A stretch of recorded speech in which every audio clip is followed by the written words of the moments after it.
Good morning. It is Monday, February the 8th, 2021. It's 9 o'clock in the morning, and the Kerr County Commissioners Court is now in session. If you would, please rise and join us with the prayer and pledge which we give by Commissioner Baloo.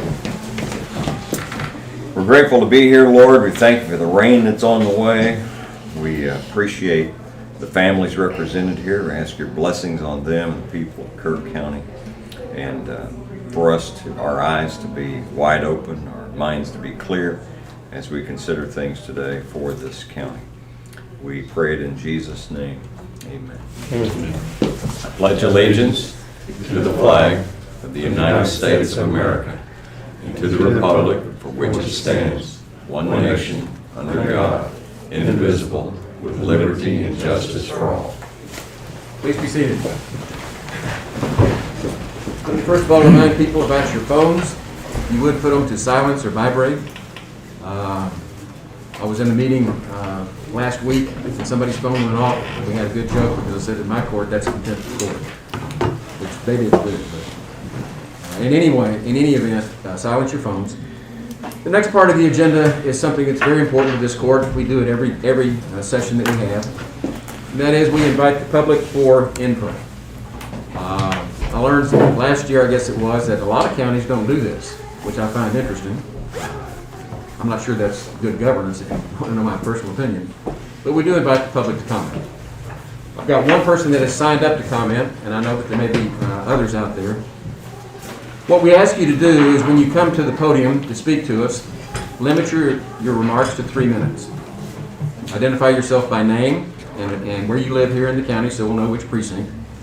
And with that, then I'm going to call the first one that has asked to speak, and that is Ms. Rosa Toller. Is she outside in the hallway? Larry, I think she's next to the door, right across the hall. Ms. Toller? Hi, good morning. Good morning, Commissioners. Hi, good morning, everyone. My name is Rosa Toller, and I'm a wife, a mother, a grandmother, a daughter, a citizen of this community for 22 years in the financial industry. And I would like to bring to your attention an issue that my community and my family have been discussing for several months, which is this vaccine that is now upon us. So we would just like to ask the courts if you could do a gut check and some research as to the possible mandate of this vaccine as in California. And I would like to open up a forum about debate and research and scientists and virologists and biologists and all of those people who have been silenced and censored in our country. And I would like everybody to just do some critical thinking for your own about this vaccine and what it means to all of us and to the future of our children, to my grandchildren. Our forefathers who wrote the Constitution wrote it out for their grandchildren's grandchildren's grandchildren, which is now. Which is now. So this vaccine is really not what I believe it is. It's not what I believe it is, but I believe other scientists and very educated people in the world. Okay, we've been lied to by the CDC and very, very many important people in this nation. So as the court of our county, I may not be able to do anything in Washington, D.C., and I've been silent in my community for 5 years for a specific reason.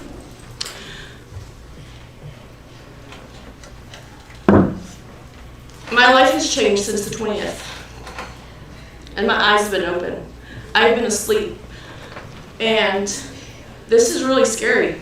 This is really scary to me and to my family. My husband, who has taken time off from work, who is an essential worker of communications that keeps all of this communications going for all of us, he has taken time off.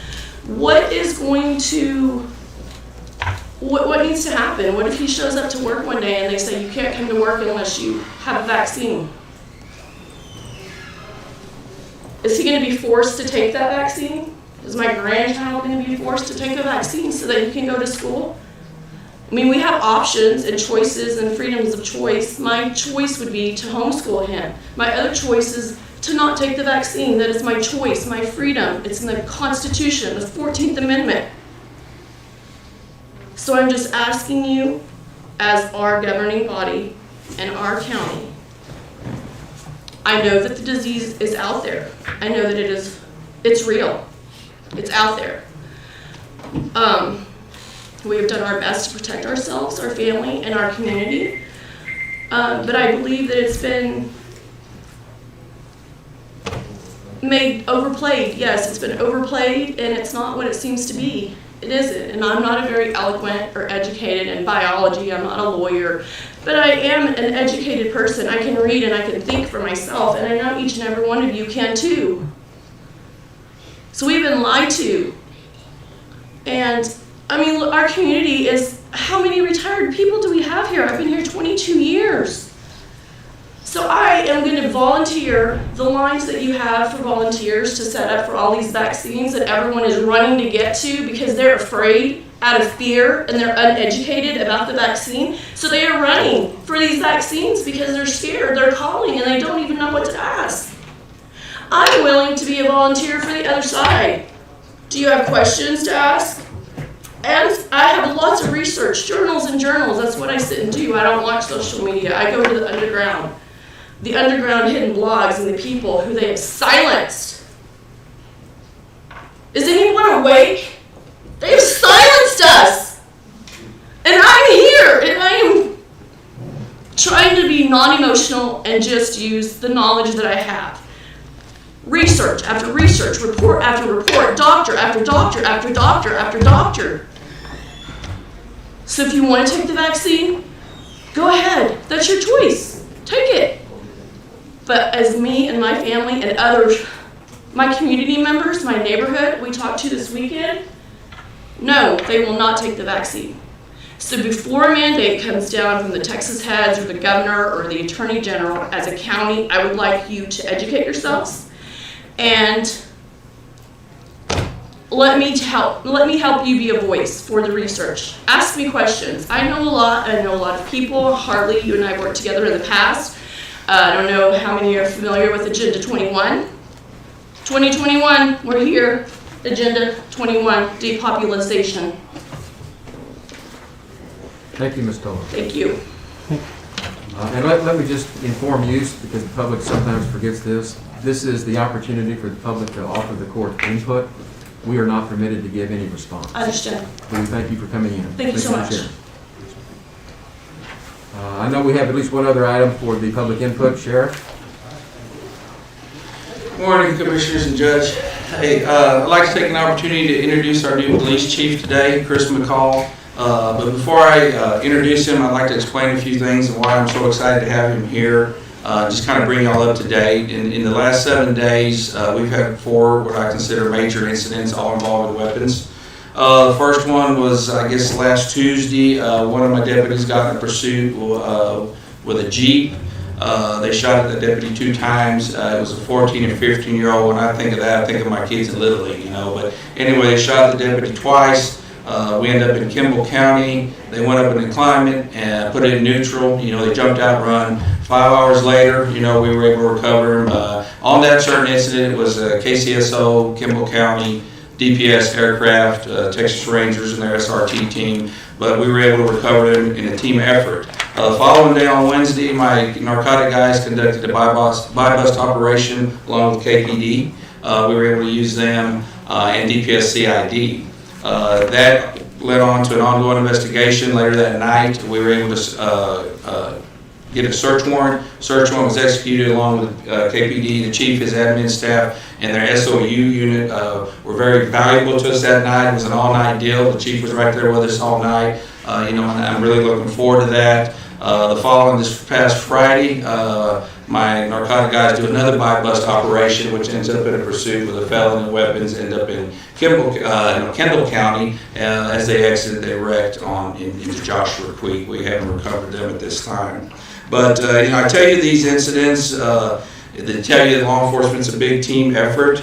We all have to work together. I won't comment about the past. I know Chief McCall and I just care about now and the future. I know the citizens of Kerr County and City of Kerr, we're excited to have a new administration at the Sheriff's Office and at the PD. You know, with that said, I want to introduce Chief McCall, and I'll let him tell him a little bit about himself. Chief McCall. Thank you, Sheriff. Welcome, Chief. Thank you very much. Thanks for having me, allowing me to come by and say hello this morning. Very excited to be a part of the Kerrville community and being able to team with the sheriff and his group. The work that I saw last week was extremely impressive. I've been in law enforcement for 23 years. I worked narcotics for many of those years, and the work that was produced by the sheriff's department and their investigators was extremely impressive, and it wasn't a one-day thing. That little incident grew into many other things that were very impressive, and I'm happy to be a part of the team. I'm happy to be able to extend our hand out in partnership and really start working towards solutions for some of the problems that we see in and around our community, and try to be part of those solutions.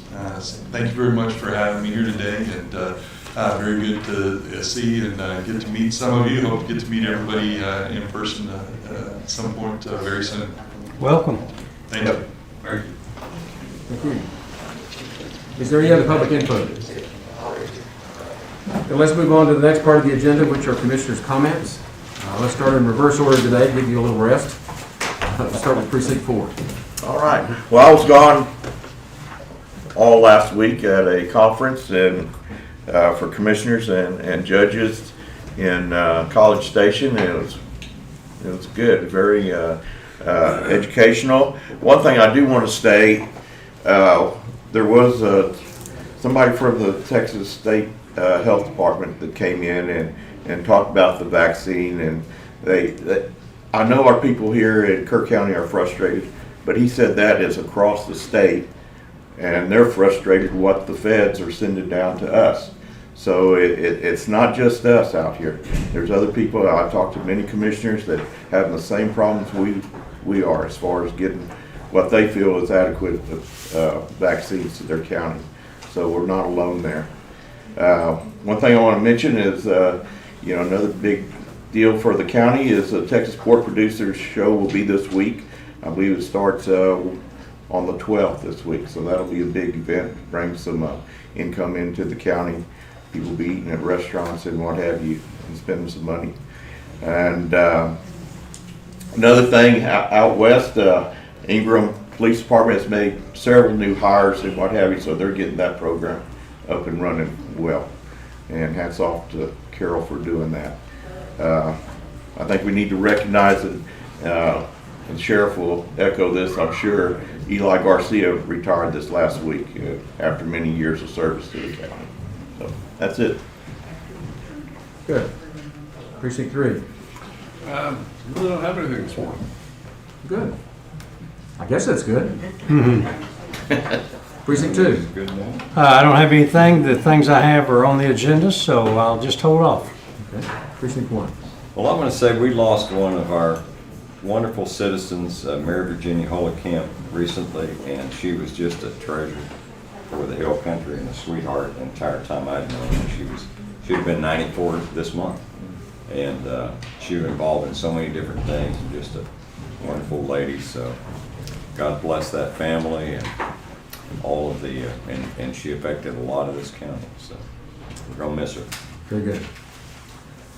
Okay, there being nothing else, then let's move on to the consideration agenda, which will be 1.1.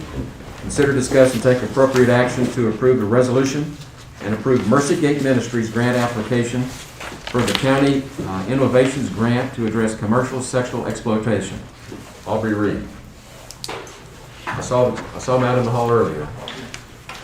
I saw Shay out there and Carla.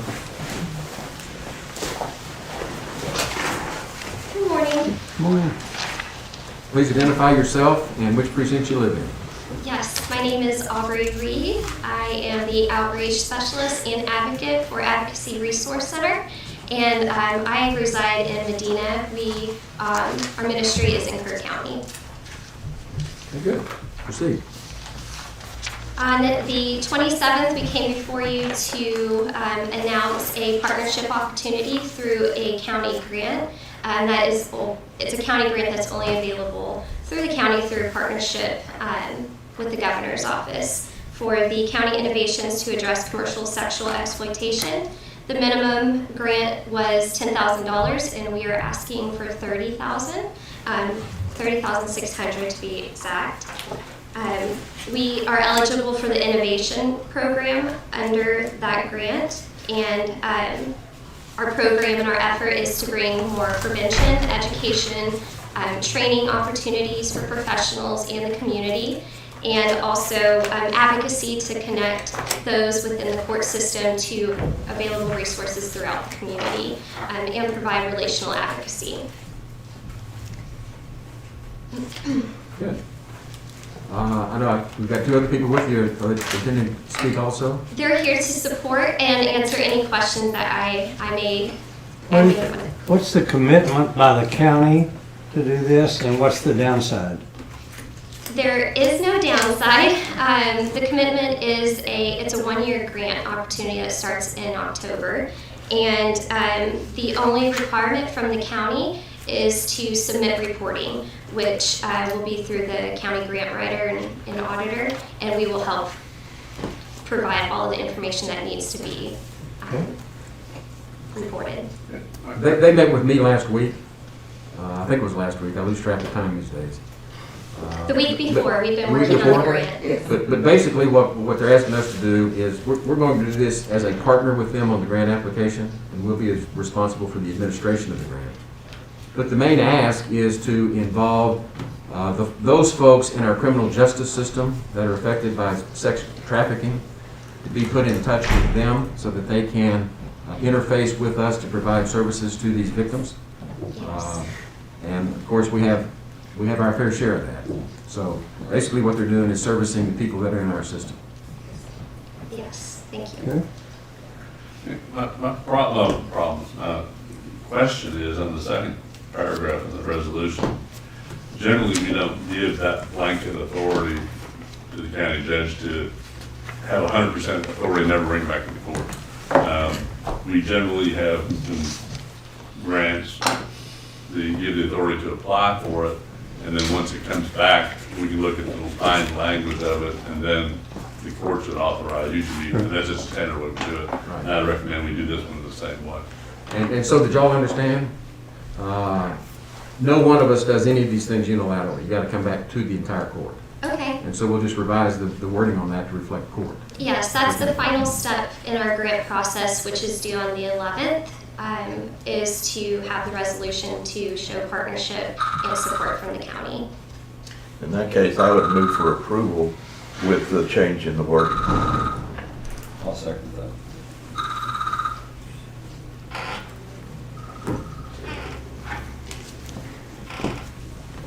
You want to give me that phone, Judge? I hate these phones. Give it to the sheriff. They go off. I just don't know how to turn off the timer. Give it to the sheriff. So I apologize. Now, you made the motion. The motion was made by Commissioner Harris and seconded by Bullock. Baloo. There's a motion been made and seconded. Is there any other discussion on approving the grant application by Mercy Gates? Those in favor, raise your hand. Okay, unanimous, 5-0. Thank you, Thank you ladies. so much for your We time. look forward to working with you. Let's move on to item 1.2 on the agenda, which is to discuss the town hall meeting on January the 29th of this year regarding the West Texas aggregates operations in Kerr County. Mr. Moser. Thank you, Judge. We have as probably most of you know, we have another aggregate production operation in Precinct 2. We have several there now, and this one has gotten the attention of a lot of people in the community, not only neighbors, but the city, economic development, and other people. So I had a town hall meeting. I want to give you a summary of a town hall meeting 10 days ago or so.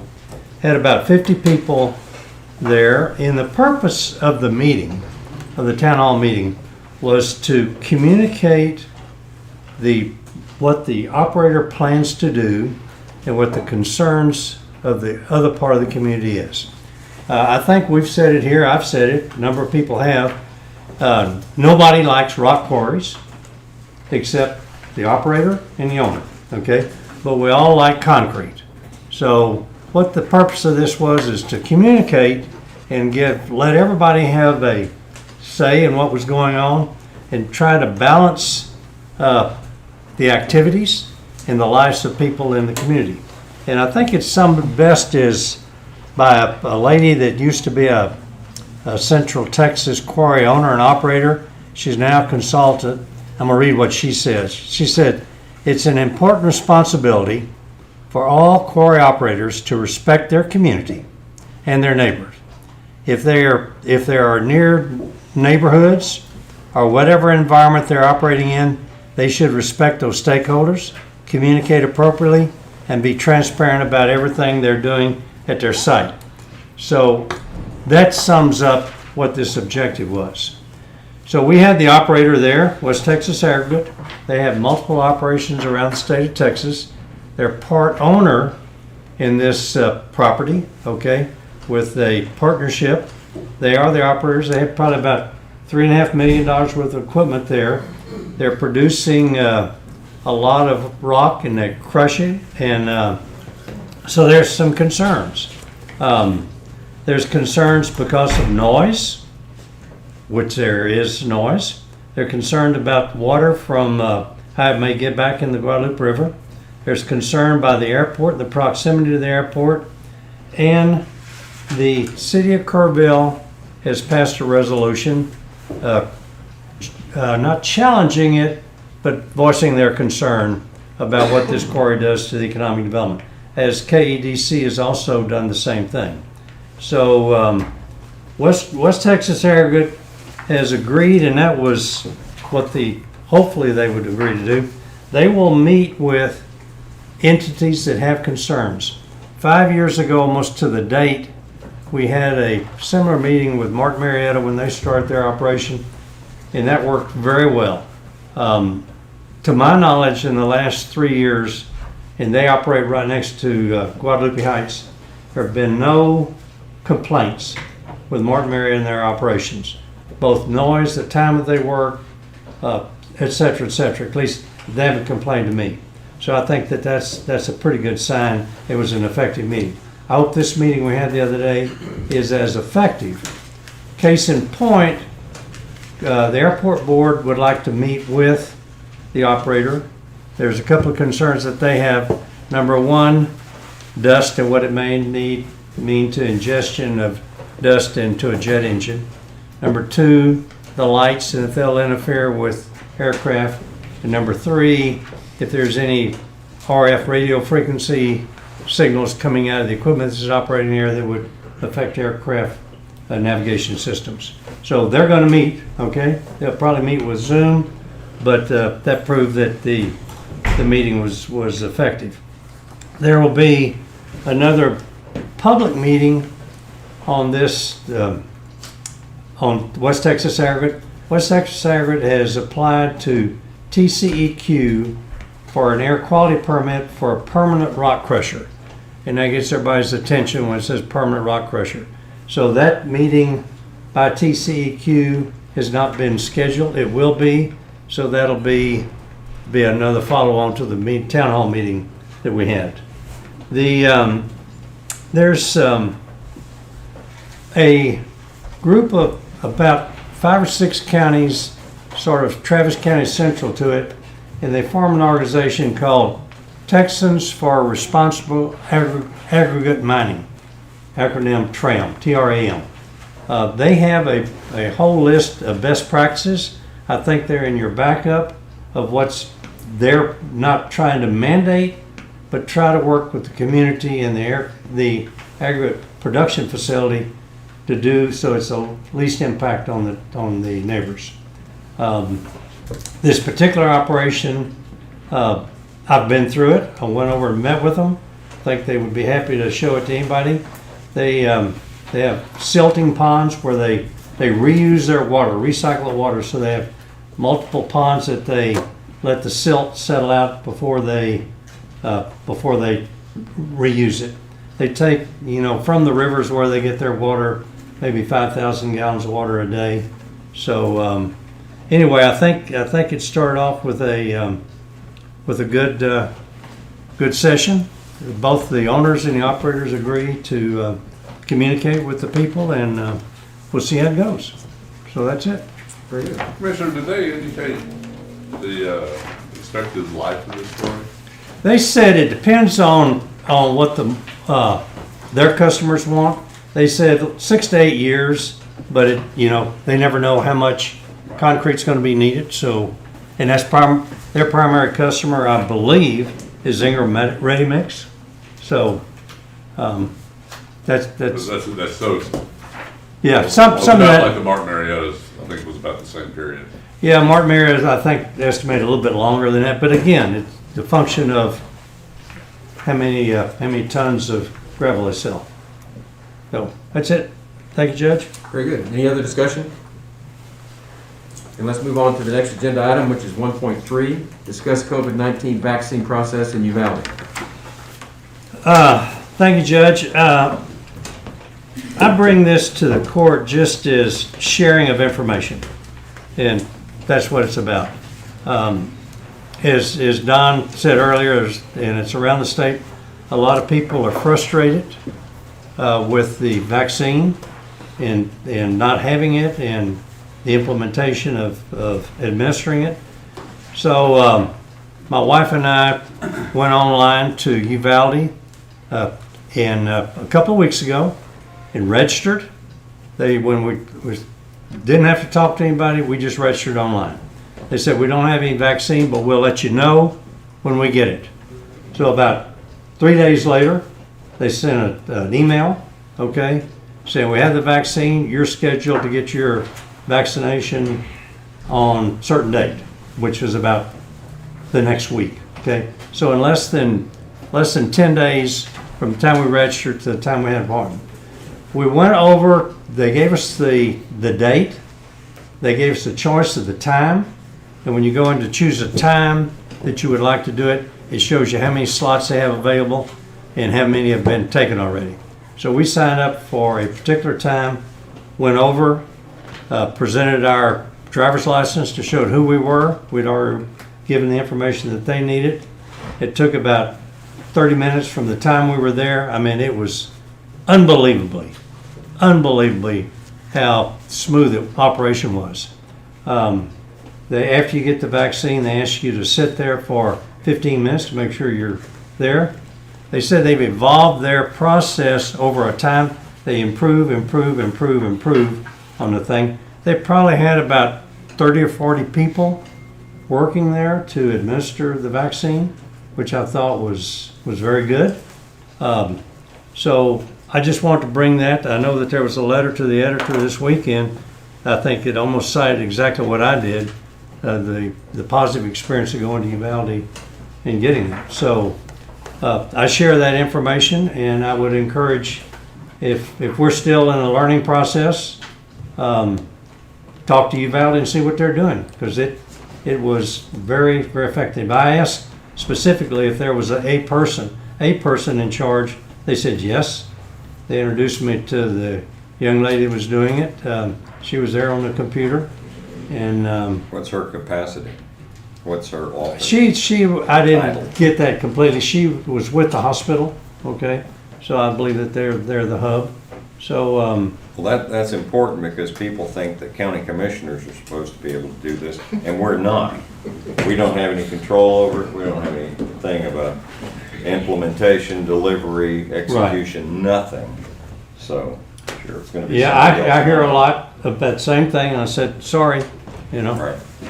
Don't want to make an excuse, but don't have anything to do with it, in charge of it. So anyway, Judge, that's what I want, just to share it and see if there's things that we can benefit by what they're doing. So, Would y'all like to address the court?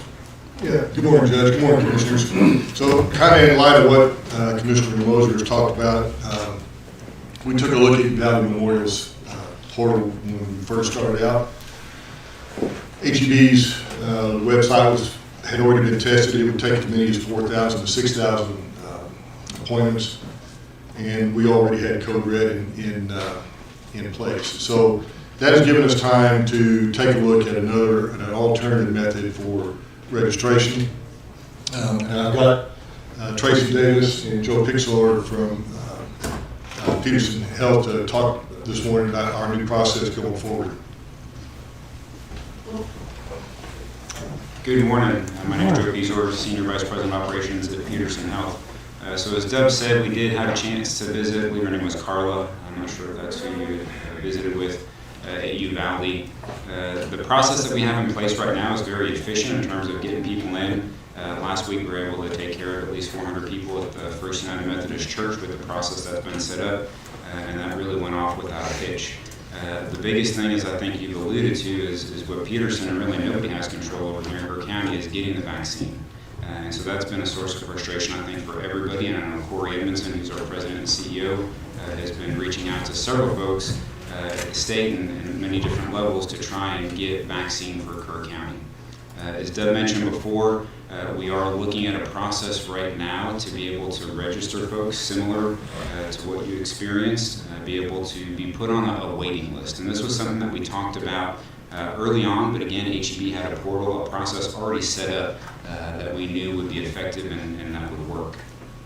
Part of the issue is even if you have a waiting list, then the question is, that's great, you have a waiting list, but now what are you going to do with that? What's your process afterward? And so looking at just whether it be a paper list or whatever the case may be, trying to prioritize that list and then have to call, let's say if we got 1,000 vaccines, we believe that we could easily vaccinate 1,000 people per day if we had the vaccine with the current setup right now at the church. And so part of that, we don't necessarily have the resources to be able to call 1,000 people to be able to try and schedule appointments and whatnot. And so what we've been doing since day one is taking a look at all the different systems that we have currently at Peterson to see how can we streamline that as best as possible so that we can not have to do a whole lot of back work on the end. There's a lot of reporting requirements with MTRAC and state requirements once you administer that vaccine that need to happen. In visiting with Uvalde, again, they've got a great system. I think they've done a great job. There are a lot of manual processes that they're doing. They've got at least 8 people on vaccine day that are entering information into MTRAC.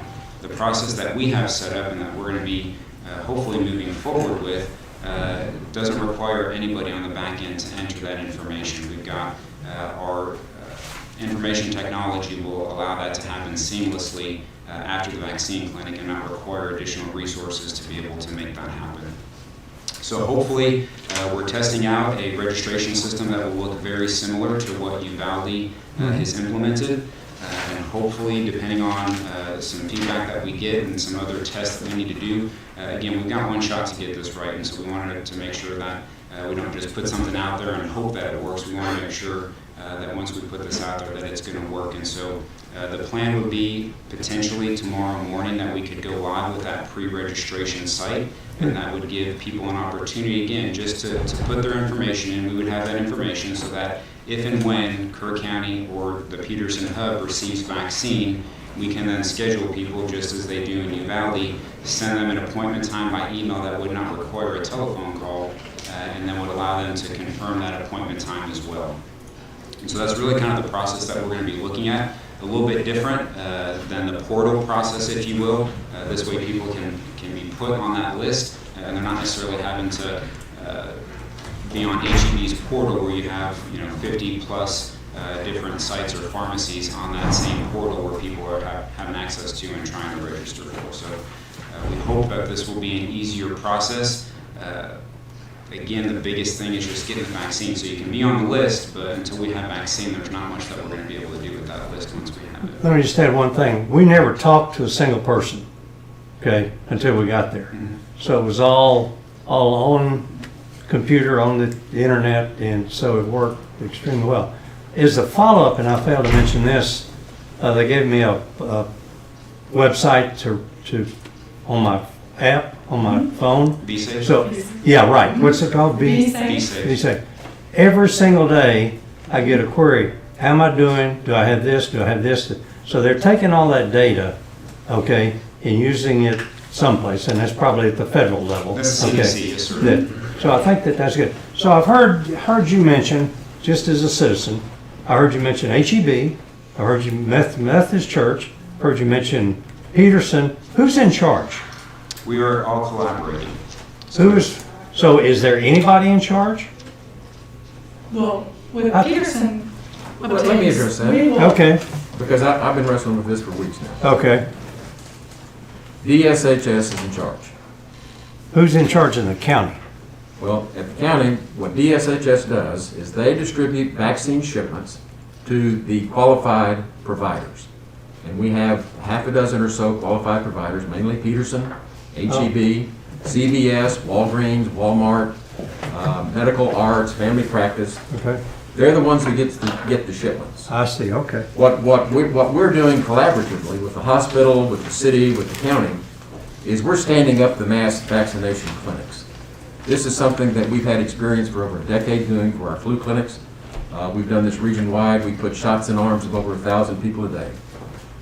And what we did last week at the Methodist Church, the Methodist Church is not in charge, and trust me, they didn't know what to do with all the calls.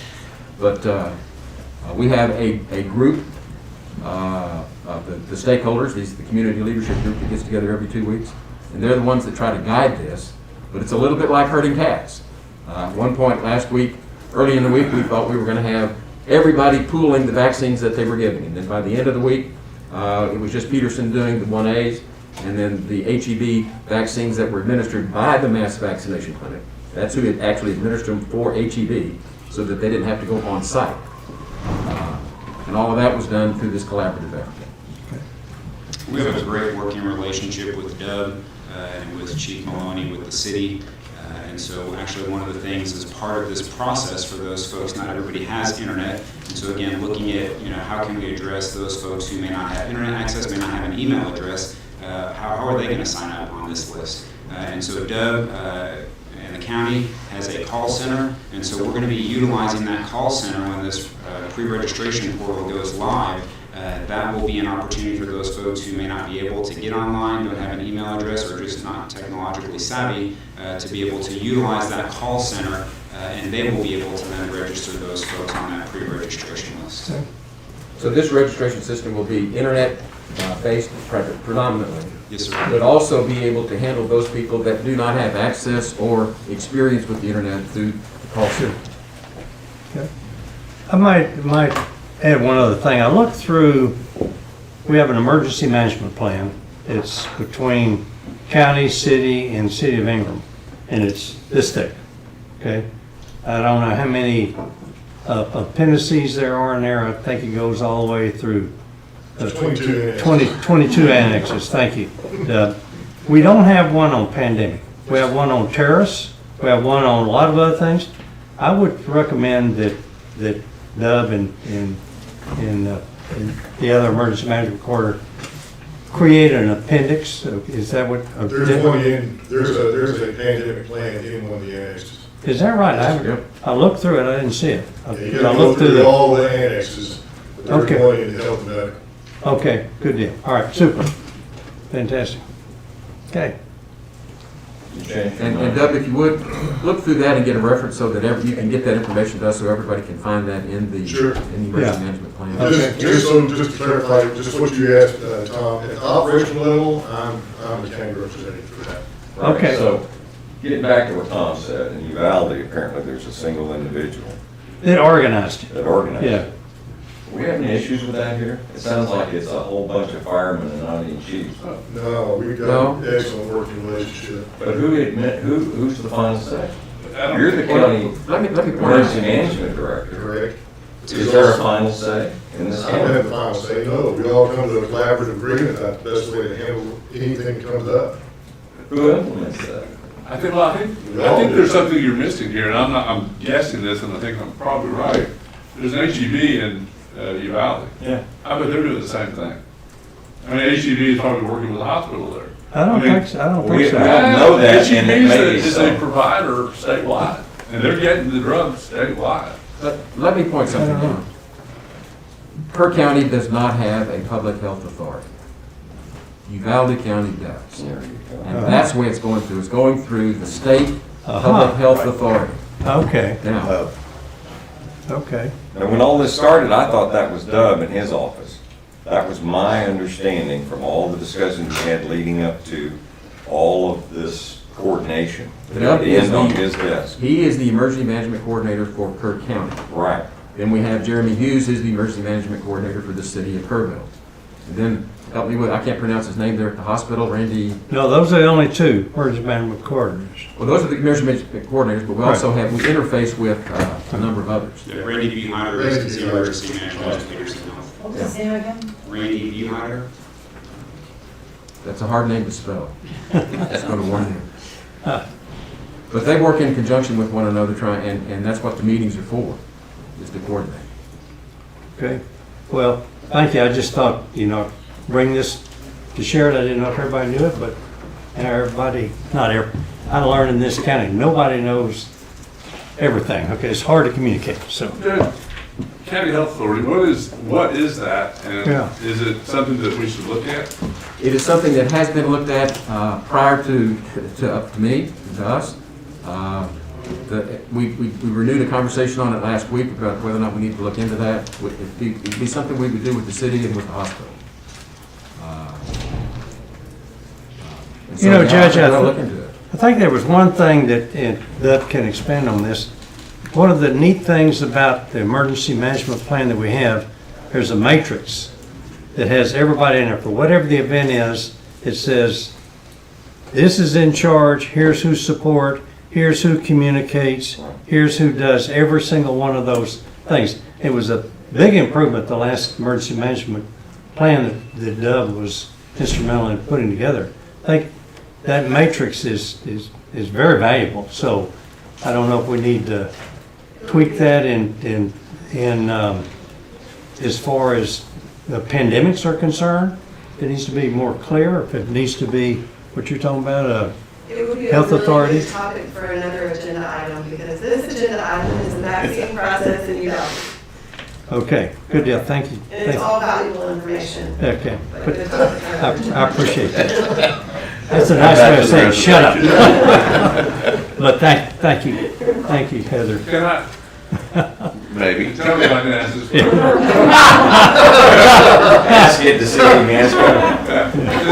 This relates to. She keeps us out of This jail. relates to vaccinations in Uvalde and Kerr County.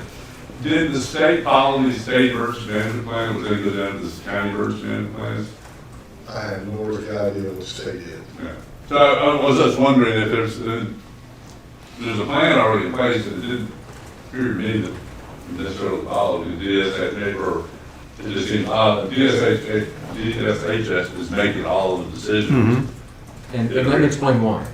Yeah. Remember when the governor issue was at GA 32, whatever the order number is? He took away all the emergency powers of the local governmental officials, from the county judge to the mayors, to not be any more than what he ordered. He is the one who supervises dishes, DSHS.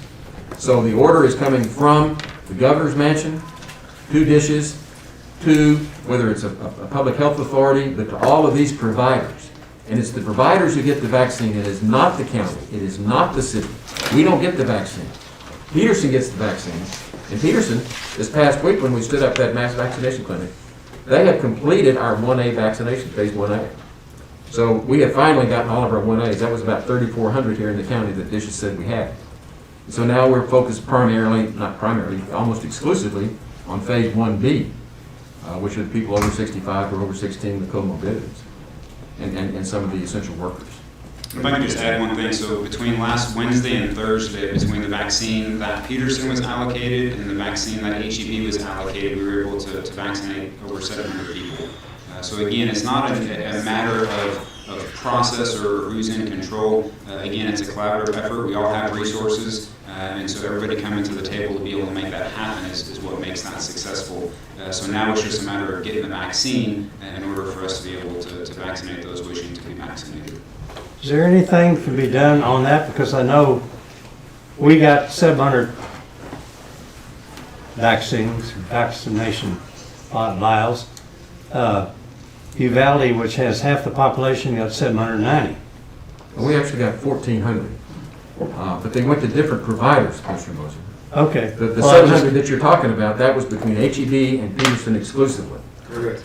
Okay. Walgreens is doing their own, Walmart's doing their own. Walgreens had 200. Okay. So, And Vicious themselves, had 200 as the well. local office here of the Department of State Health Services, they got 200. 200. so Code Red is still the way people know about the thing, or is it gonna be changed It's gonna tomorrow? change. It's going to be changed. or- Okay, So we're looking at publicizing all the information about the Peterson Regional website and that phone number. The phone numbers for the call center are still valid. So that, like Joe said, those folks that don't have internet access or just not yeah, but wait, comfortable using the internet can call and we'll be able to access their system and get them okay, pre-registered. good deal. We have a press release on that There'll be a press change. release, yes, sir.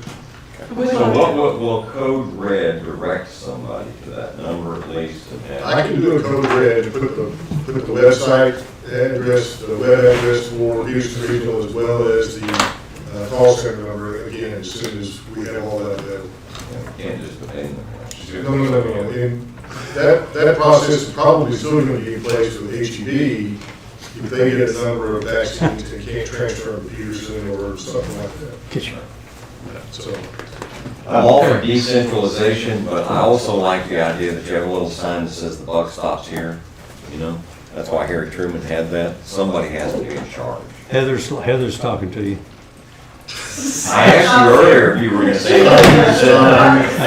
let's stop there, I guess. This would be great for. To wrap up the topic, I gave you a little sign. To wrap up the topic and get back on track. That button does not stop with you, Val. How's that sound? All right, good deal. Thank you. Thank you all. Thanks.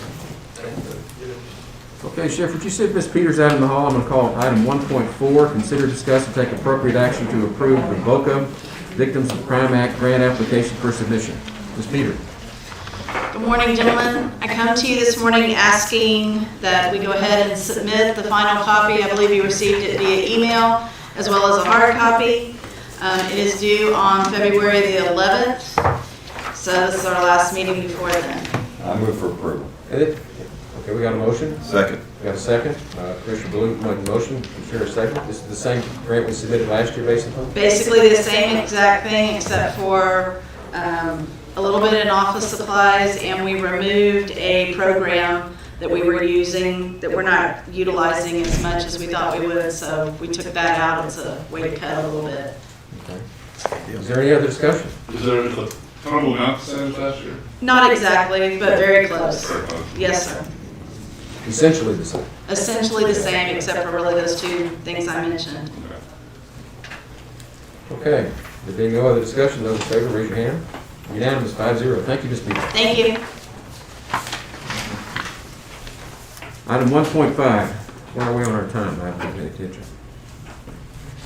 Consider, discuss, and take appropriate action to approve an updated job descriptions. Yes, we have 4 job descriptions that were in your packet. I'm just asking for approval. Move for approval. Second. Motion's been made by Commissioner Moser, seconded by Commissioner Letts to approve the revised job descriptions as presented. Is there any discussion? Can you give us the changes on each one of these? Well, the deputy treasurer, the chief deputy treasurer position, I can't really speak to that. That you can talk to Tracy about that. The HR director position just takes into account that now supervises indigent health. And the indigent health specialist is also assisting in certain HR tasks, which kind of changed HR generalist's position as well, from primary to backup. So for the record, can you tell us what the changes are? Can you read the new job descriptions? Well, I mean, You can read them, but it's going to take about You're 5 telling minutes. us what it entails, you're not telling us what it's not all. what is If it's a not, job description, right. does the job title remain the same? The job title for the HR director changes from the director of HR to the director of HR and indigent health. Okay. I think the HR generalist, we added the word generalist, was HR assistant, I believe. And then with indigent health, we have indigent health specialist / HR assistant. but the deputy treasurer position did not, title did not change. Correct. Your title stays the same. Yes. My only question is, are we gonna have more of these coming up through the salary survey and do other things? You know, they did not really study the job descriptions. They're gonna have several title change recommendations, but just, you know, like if there's a position 1, 2, 3, they're gonna remove the 1, 2, and 3 and replace it with senior, you know, I don't know, just different words to replace 1, 2, and 3. And there's several other changes that they're gonna recommend, not that we have to agree to it. Right. So the idea with this is that it'll be more obvious when you see somebody's job title, really what they do. Correct. My only question is that it's a pretty big change in indigent health. To have this person be also HR, that's a big change. It's not just a word change. I understand that may be more accurate for what we're doing right now, but that's all that. Department of Indigent Health has kind of been a floating department, and we kept it, and it's been put in various departments based on other reasons. And I don't mind making the changes, but they're not necessarily memorializing that this is the way it's always going to be. I looked at it in light of what it was when I read the job description, so I agree with you. Just the fact that it was moved under HR, people come into the HR office, and if 2 other people are in the restroom or one's at lunch, the indigent health person is helping in HR matters, just by the fact that she's there. Right. And the reason is it's just where it fits best is the issue. We have 2 other departments that do similar functions, and at some point, I think the thought was, and the law has changed. At one point, when we reached, I think it was 50,000, we would have to have what's Terry's title? Terry Lyle. Oh, the collection. The collection people were required. I believe the law changed to raise that cap to 75,000. So it would have been thought, at least I thought, that it made sense to put all that together once we had to create that department. The law changed, so we don't have to create that department, but it doesn't mean that we shouldn't do it at some point. So anyway, that's my only thought. So I have no problem with approving them, but I understand that this is not in stone, just to have some of the departments order. Well, with the way I see job descriptions, they're ever changing, just depending on the nature of what the person in that position is doing. They can always be updated. Okay. Good. Well, my concern is that we didn't really discuss it before we got here today. And with regard to indigent defense, indigent health, indigency is a very important criteria for programs here at the courthouse. And with the new public defender's office, we're going to have a tremendous influx of indigency issues. And whether or not we consolidate those between indigent defense for criminal cases as well as indigent health, because they are working with that federal poverty line to determine indigency. I really would like to discuss that among us as a court. Are we ready to make this decision? Because this is a step that I didn't foresee coming, that we were going to move indigency into HR altogether. We've had it up in district clerk's office before. These are things that I would like for us to be able to discuss before we make the decision that we're going to keep indigency in HR. Well, indigent health has been in HR since like July of 18, I believe. I'm aware of that. Okay. But that doesn't mean that it's etched in stone, and we're getting ready to embark on a whole new era of indigency review applications that we're going to have to review. And I certainly don't want to have multiple people determining indigency determinations. I'd rather see that as a consolidated function. Well, I don't see how one touches on the other. They use the same federal standard of poverty. Well, I think what this is the way it's working right now. I think Commissioner Lett said, not cast in stone. We probably ought to look at this in light of what you're saying also, Judge. But this is the way it is right now. Right, this makes what Right. this position is doing right now, and it has been doing for the last So we have a year. job description Correct. that reflects the way we're working right now. And We a may year change from now- that. Right. A year from now, it could change, Right. absolutely. Any other discussion? To clarify what I was trying to say, I don't see what HR has to do with the other department. That seems like something that we need somebody Just the way it's full-time working on right now. indigency. I understand how we're operating right now. And I remember. One does not connect with the other. You mean, you're saying is HR and industry that? No. Right.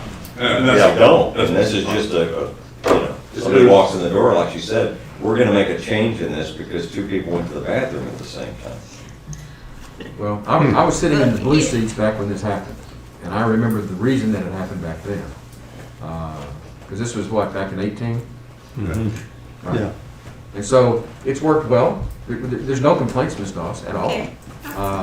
What we're looking at, though, is there may be a bigger picture assignment for how we determine indigency and what department doesn't. I think there will be. And I'm also a big believer in cross-training, and, you know, we have a position that wants to learn more, and I'm not gonna say no, and so she's been very valuable in the cross-training process. I mean, I think, I have no problem with approving it now with all that's been said, that we Right. really need to look at this, and there may be a reorganization that changes this. But I think it's also important that we do have our job descriptions and match what people are doing.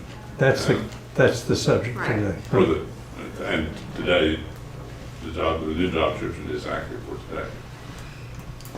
I agree with that. I have a question, that may be more of a Tanya question. The indigent health has not historically done HR functions. Is that because the indigent health department is funded differently? It's a separate fund. Does this complicate things, maybe having the indigent health department now do HR function? We will need to look at the allocation of what's being charged to Fund 10 and what's being charged to Fund 50. For instance, I know Joy in the auditor's office also performs functions for indigent health care. So at some point, we're gonna have to look at it. It's been minimal, I would say, as far as the actual, how much time everyone is spending, so we have to do some type of time study. Yeah, so, you know, I perform indigent health functions as well, I'm paid under. Clerks perform indigent health It background. complicates it up. That's The my point. change in the status and the job description complicates the indigent health funding. I don't think it's the funding as such. We put taxes into, property taxes are allocated to Fund 50. I need to go back and look at Fund 50 in more detail, but the majority of their funding is from taxes. Okay. But so there could be a reason that in the past they haven't been performing HR functions and strict Well, indigent health functions. I don't think that was the reason. I think the reason is it doesn't, indigent healthcare didn't fit anywhere real clearly. And that's, and so it's moved around a little bit, because prior to having to do the service in-house, it was done elsewhere. And it was costing the county close to $1 million a year, and we cut it down to less than $100,000 a year, because we're very strict on it, what the qualifications are. So we definitely want to keep it in-house, because it's saving us a lot of money. Right. Where it needs to be, it's always been kind of fitted in various spots. But as the judge said, with the new indigent defense issue, there may make a lot of sense to consolidate. But we haven't got there yet, so. Right. You know, for right now, like I said, I don't have any problem with this right now, but this may be part of a reorganization coming up. And it is very specialized, is part of the issue there. And it is, and for those of you that didn't hear what the county clerk had to say, they work with indigency issues also. And we do that on paupers, burials, and a number of things. And all I'm saying is that HR is one thing. The whole criteria and how to determine indigency is another. Yeah. And we're kind of blending apples and oranges here, and because that's the way it's being done. I mean, you're just proposing that we codify what we're doing. And all I'm saying is that might not be the way we want to do it going forward at some point. But as long as we all understand and go into this with our eyes open, that we may come back and revisit how we handle indigency, whether it's health or defense, then I'm fine with it. Good. It seems clearer to me if it was all under one heading. If you just have an indigency department, and it's legal, it's health, and whatever that might expand into. I'm leaning that way too, but we're not there yet. Yeah. Any other discussion? Those in favor, raise your hand. Unanimous. Thank you, sorry that was complicated. Yeah. And Ms. Sullivan, if we can get you quickly on the next item on 1.6, 6. Consider, discuss, and take appropriate action to open, review, and accept bid proposals for depository and banking services. Good morning. I think Commissioner Lenz has the bid. This is the right box. Oh, Yeah. no, that's Bear Demographics. This box. Is this gonna take a while? I don't think so. We just open them. Grab them. And just state who, Depends on how many we've got. you're just No, stating we who haven't the read. bids are received from. And it's really not really practical to read much more than the name into the record. At that point, we can refer it. We have one proposal from the Security State Bank and Trust.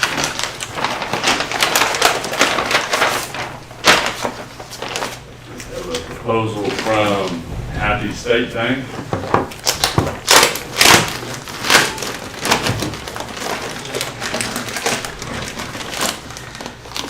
It's in here.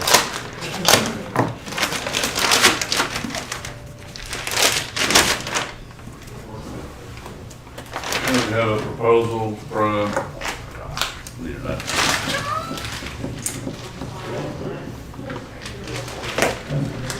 From Broadway Bank.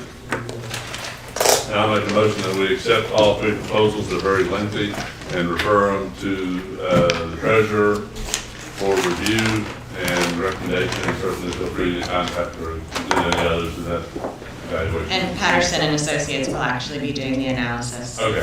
Second. Refer to you. Whatever you do. Second. Motion's been made by Commissioner Black, seconded by Commissioner Harris to accept the bids as presented. Any discussion? Those in favor, raise your hand. Unanimous, 5-0. Thank you. Thank you. At this time, I'm going to, it's 10 o'clock, we're going to take about a 5-minute break, 10-minute break. Let's come back at 10:10. And at that time, we're going to take up the time 9:30 item, and I apologize for that delay. That'll be item 1.7. And for those of you out there, we will then go directly into the timed items beginning at 10 o'clock. And we will come back and revisit items 1.8 through 1.11 after we finish the timed items. Court will be in recess.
We have a timed item that was 9:30, and I apologize to Mr. Gilling. It's item 1.7, consider, discuss, and take appropriate action regarding a resolution in support of the proposed affordable development, the reserves at Holdsworth. Matt Gilling. Thank you. Good morning. Morning. My name is Matt Gillum. I am one of the managing partners of Overland Property Group. Some of you may remember me exactly a year ago. I came to you asking for resolution support on the residences here in Kerrville, and we are back today proposing another development. Quickly before I talk to the reserves at Holdsworth, I want to give you an update on our other development. We were successful in receiving funding on that, and the process is just, fun dealing with these types of sources. So the closing process takes a little while. So we have purchased and closed on the property itself. We're working on the lending side as far as getting that closed. We expect that to be April, May of this year. Construction then starts at that point in time. It'll roughly be about a year to get fully completed, and then the residents, being seniors, will move in at that time. So specifically the reserves at Holdsworth, which... Now, where was the other one? Refresh my memory? Rimrock over there. Okay. Yeah, okay. So this is a affordable community, very similar financing to the residences at the residents on the other side of town, but this would be a family development. So after we took a look at the market studies, really saw a need and demand for that here. After a discussion with a few different city commissioners as we were preparing to get permits and get under construction on the other property, they were asking, hey, can you take a look and see if you think there's a demand on the family side? We did, and we believe there is. Again, this type of funding is federal funding. It's administered through the Texas Department of Housing and Community Affairs. It is one of those things where right now Kerrville scores. So if I can carry through with my promises that I'm making, then we will be funded, we will be successful. So there's 2 other cities in this region that Kerrville competes against. However, the qualified allocation plans changes every single year. So just because you score and you can get funded this year in Kerrville does not mean next year. There's a high likelihood that if this community becomes reality, which we think it would, Kerrville would not be up for having this availability of funding for quite some time. So it's kind of a opportunity now, but it's not one that exists year after year after year. There's a lot of communities that want this, and they can't get it because they don't score.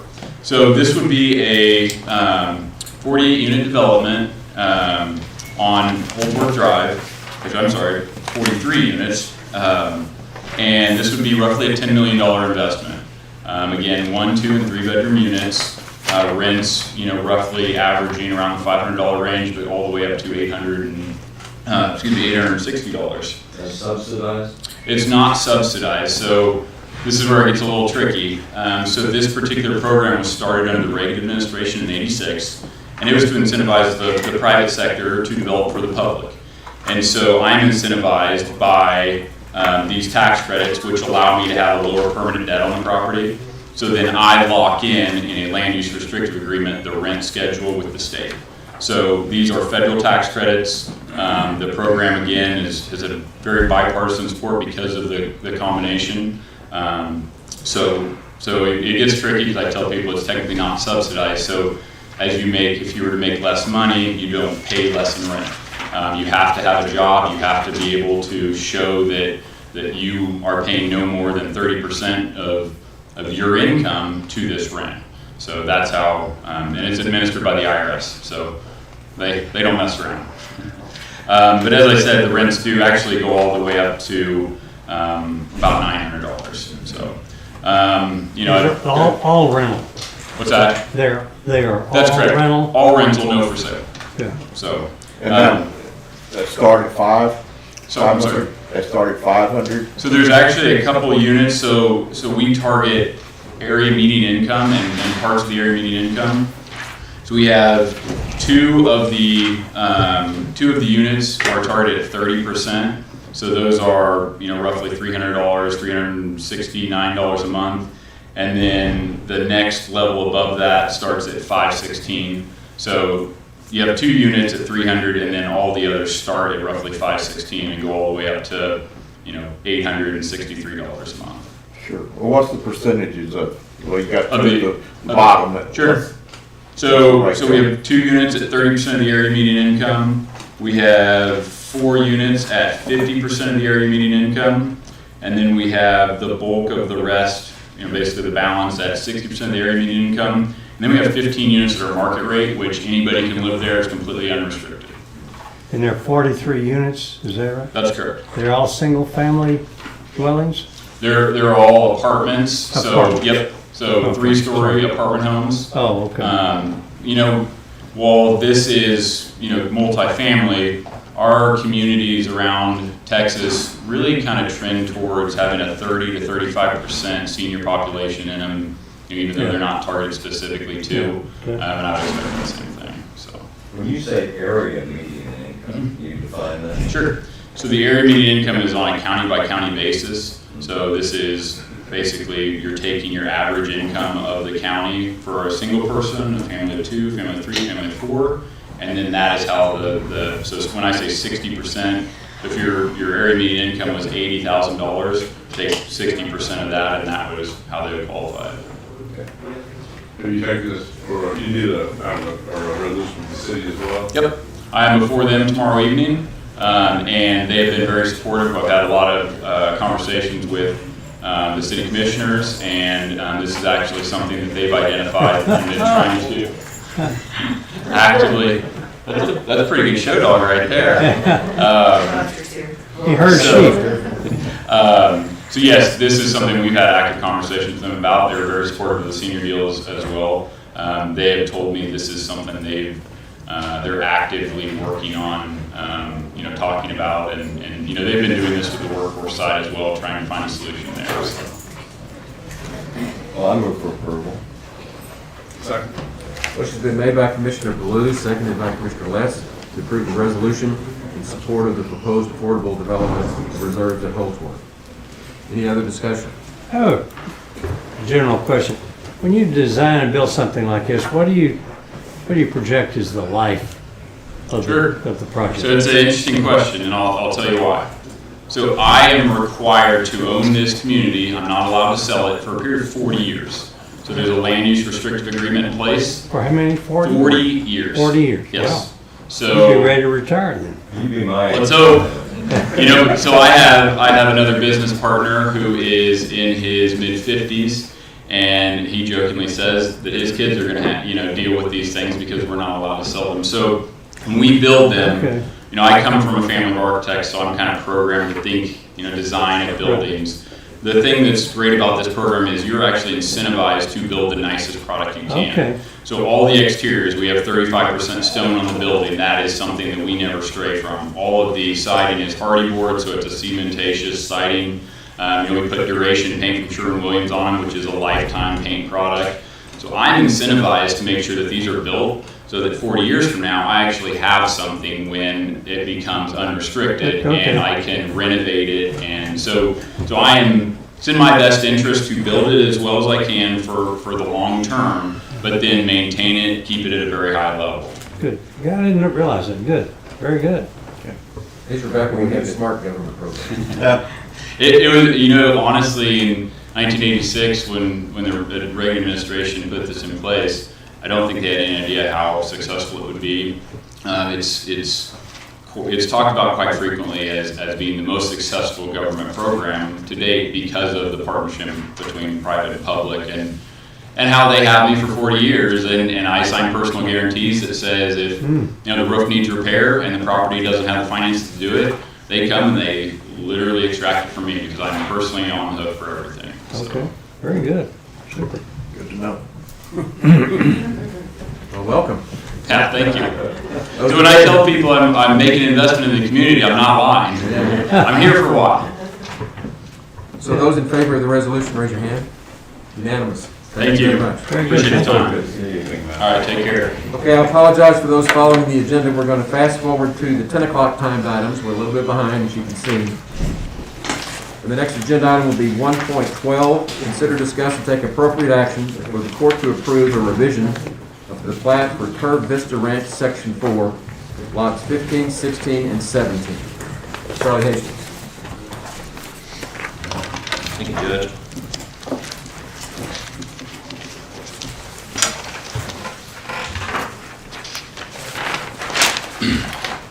A public hearing was conducted on January 25th, 2021, and this proposal revises lots 15, 16, and 17 into lot 15R and lot 16R. Both of those are larger than 10 acres. County engineer requests the court approve a revision of plat for Kerr Vista Ranch, Section 4, lots 15, 16, 17, Block B, Volume 5, page 237, Precinct 4. I move for approval. Second. A motion's been made by Commissioner Harris to approve the request, and seconded by Commissioner Baloo. Any other discussion? And those in favor, raise your hand. Unanimous, 5-0. Move on to the next agenda item, which would be 1.13, which is a public hearing for a revision of plat for the Paradox Retreat, Lot 1. So a court will convene a public hearing. Is there anyone who would like to speak with regard to the plat for Paradox Retreat, Lot 1? There being no one, then we will adjourn the public meeting, and we'll move on to agenda item 1.14, which is to consider, discuss, and take appropriate action for the court to approve a revision of the plat for Paradox Retreat, Lot 1. Charlie Hastings. Thank you. We just held a public hearing. This proposal divides Paradox Retreat Lot 1 into two lots. Lot 1A will be 5.1 acres and Lot 1B will be 6.4 acres. Both lots will front FM 1340. Proposed driveways will require permits from TxDOT. Both lots are in the floodplain and must meet requirements for development within the floodplain. County engineer requests the court approve a revision of plat for Paradox Retreat Lot 1. Plat file number 14-6816, Precinct 4. I move for approval. Second. Motion made by Commissioner Harris, seconded by Commissioner Moser to approve the revision of plat for Paradox Retreat Lot 1. Any discussion? There being none, then those in favor, raise your hand. Unanimous, 5-0. Next item on the agenda is 1.15, is a public hearing for a revision of plat for Kerrville South 2, Lot 50. So the court will convene a public hearing. Is there anyone who would like to address the court with regard to the revision of plat for Kerrville South 2, Lot 50? There being no one, the court will adjourn the public hearing, and we'll move on to item 1.16 on the agenda, which is to consider, discuss, and to take appropriate action for the court to approve a revision of plat for Kerrville South 2, Lot 50. Charlie Hastings. The public hearing was just held. Nobody spoke. This proposal divides Kerrville South 2, Lot 50, into two lots and dedicates right-of-way along Kerrville South Drive and Marshall Drive. Lot 50A will be 3.9 acres fronting Kerrville South Drive. Lot 50B will be 2.2 acres fronting on Marshall Drive. We do have a completed Appendix M from the model subdivision regulations, which is the water agreement between the water provider and the property owner. The county engineer requests the court approve a revision of plat for Kerrville South, Lot 50, Volume 4, page 64, Precinct 1. And when I say we got that on Friday late, it was signed by both parties. Who is the water provider? That is going to be the Southwest Water Company. Move for approval. Second. Motion's been made by Commissioner Baloo, seconded by Commissioner Harris to approve the revision of plat for Kerrville South 2, Lot 50. Charlie, did you want to mention the issues with that letter?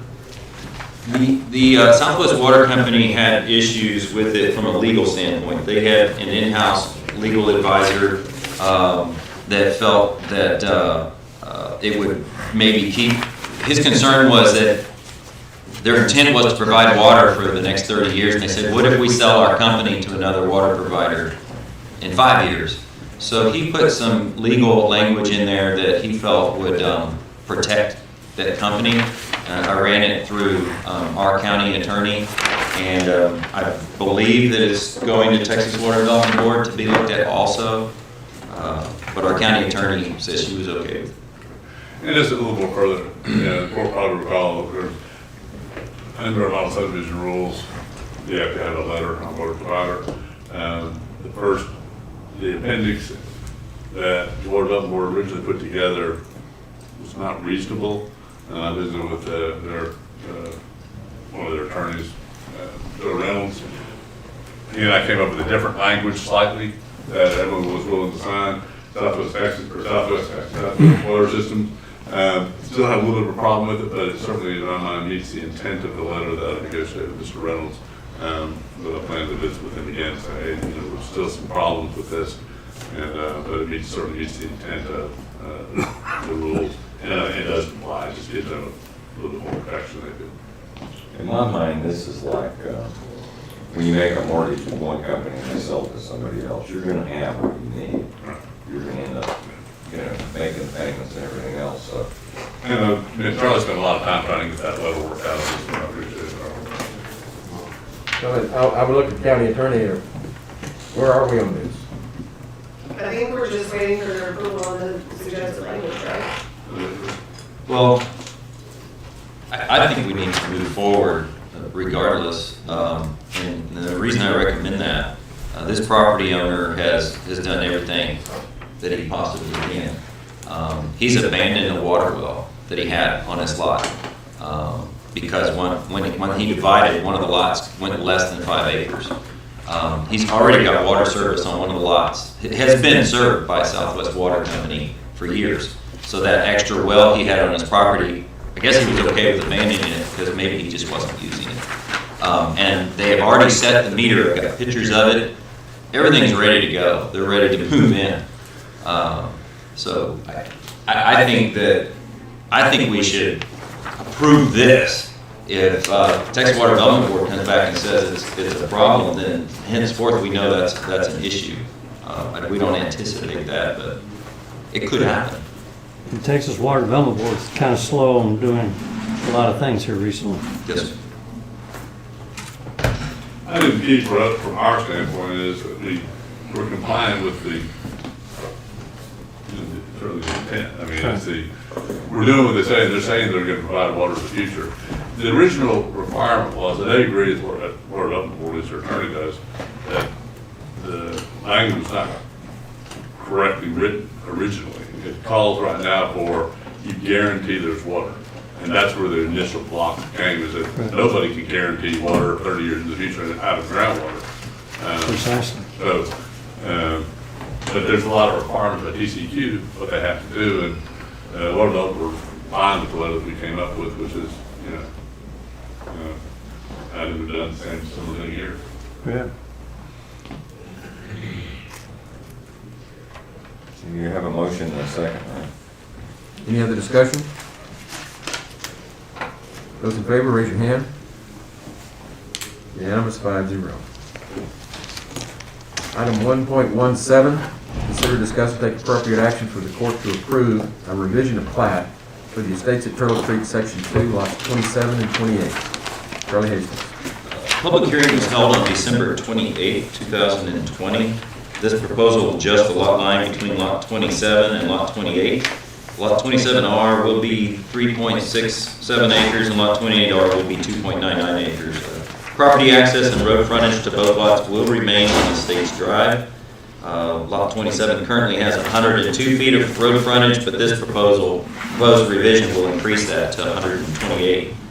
County engineer requests the court approve a revision of plat for estates at Turtle Creek, Section 2, lots 27 and 28, Volume 6, page 241, Precinct 2. Move for approval. Motion been made by Commissioner Moser, seconded by Commissioner Baloo, to approve the revision of plat for the estates at Turtle Creek, Section 2, lots 27 and 28. Is there any discussion?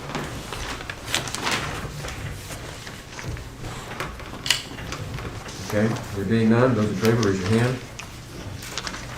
Unanimous, 5-0.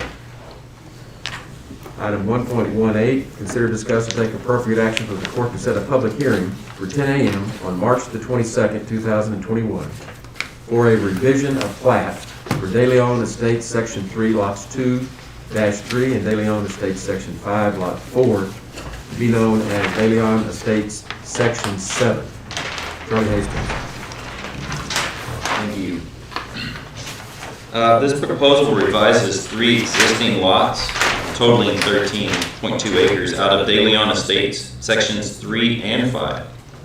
This new revision is to be known as De Leon Estates Section 7. Lot 1 will be 10.37 acres and have a private well. Lot 2, 1.5 acres, and Lot 3, 1.33 acres will be served by a public water system. All lots will front Madrona Drive, and they will need that Appendix M agreement with the water provider. The county engineer requests the court set a public hearing for 10 a.m. on March 22nd, 2021 for a revision of plat for De Leon Estates Section 3, Lots 2 through 3, and De Leon Estates Section 5, Lot 4, to be known as De Leon Estates Section 7. Plat file number 19-06887 and plat file number 20-04047, Precinct 1. Move for approval. Second. Motion's been made by Commissioner Blue, seconded by Commissioner Moser, to approve the revision of plat for De Leon Estates Section 3, Lots 2 and 3, and De Leon Estates Section 5, Lot 4, to be known as De Leon Estates Section 7. This was set a public hearing, right? Yes. Public hearing. Any discussion? Those in favor, raise your hand. Unanimous, 5-0. Move on to item 1.19, consider, discuss, and take appropriate action for the court to waive plating oversight and approval to the city of Kerrville for an amending plat for Solar Village Lots 2 and 3. Charlie Hastings. This proposal combines lots 2 and 3 into lot 2A, 0.79 acres, fronting Scenic Valley Road and Scenic Hills Road. The lot is in the floodplain and must meet requirements for development within the floodplain. These lots are located in Kerrville's ETJ and would typically be platted through both the city of Kerrville and Kerr County. This request is for the court to waive platting oversight and approval to the city of Kerrville. Although platting oversight would be waived, signature blocks for both the Kerr County Floodplain Administrator and OSSF designated representative would be required. County engineer requests the court waive platting oversight and approval to the city of Kerrville for an amending plat for Solar Village, lots 2 and 3, volume 5, page 220, and volume 5, page 211, precinct 1. I move for approval. Second. Motion's been made by Commissioner Blue, seconded by Commissioner Letts, to waive the plating oversight and approval for the city to the city of Kerrville for the amending plat for Solar Villages lots 2 and 3. Any discussion? Those in favor, raise your hand. Unanimous, 5-0. Moving on, next item on the agenda is 1.20. Consider, discuss, and take appropriate action to approve a concept plan for Windy Ridge Estate subdivision. Charlie Hastings. This concept proposes one privately maintained road and 14 lots off of Shepherd Reese Road, the smallest lot being 5+ acres and the largest being 10+ acres. Additional right-of-way will be required along Shepherd Reese Road as it is a functioning arterial road. Arterial roads are anywhere we have vehicles of 1,500 vehicles per day or greater, and Shepherd Reese is currently at 2,000 plus vehicles per day. Arterials require 90 feet of right-of-way. There is 60 feet existing, leaving this development's fair share of 15 additional feet of right-of-way needing to be dedicated. The developer plans to build the public improvements, i.e. the private road and drainage, prior to filing a final plat.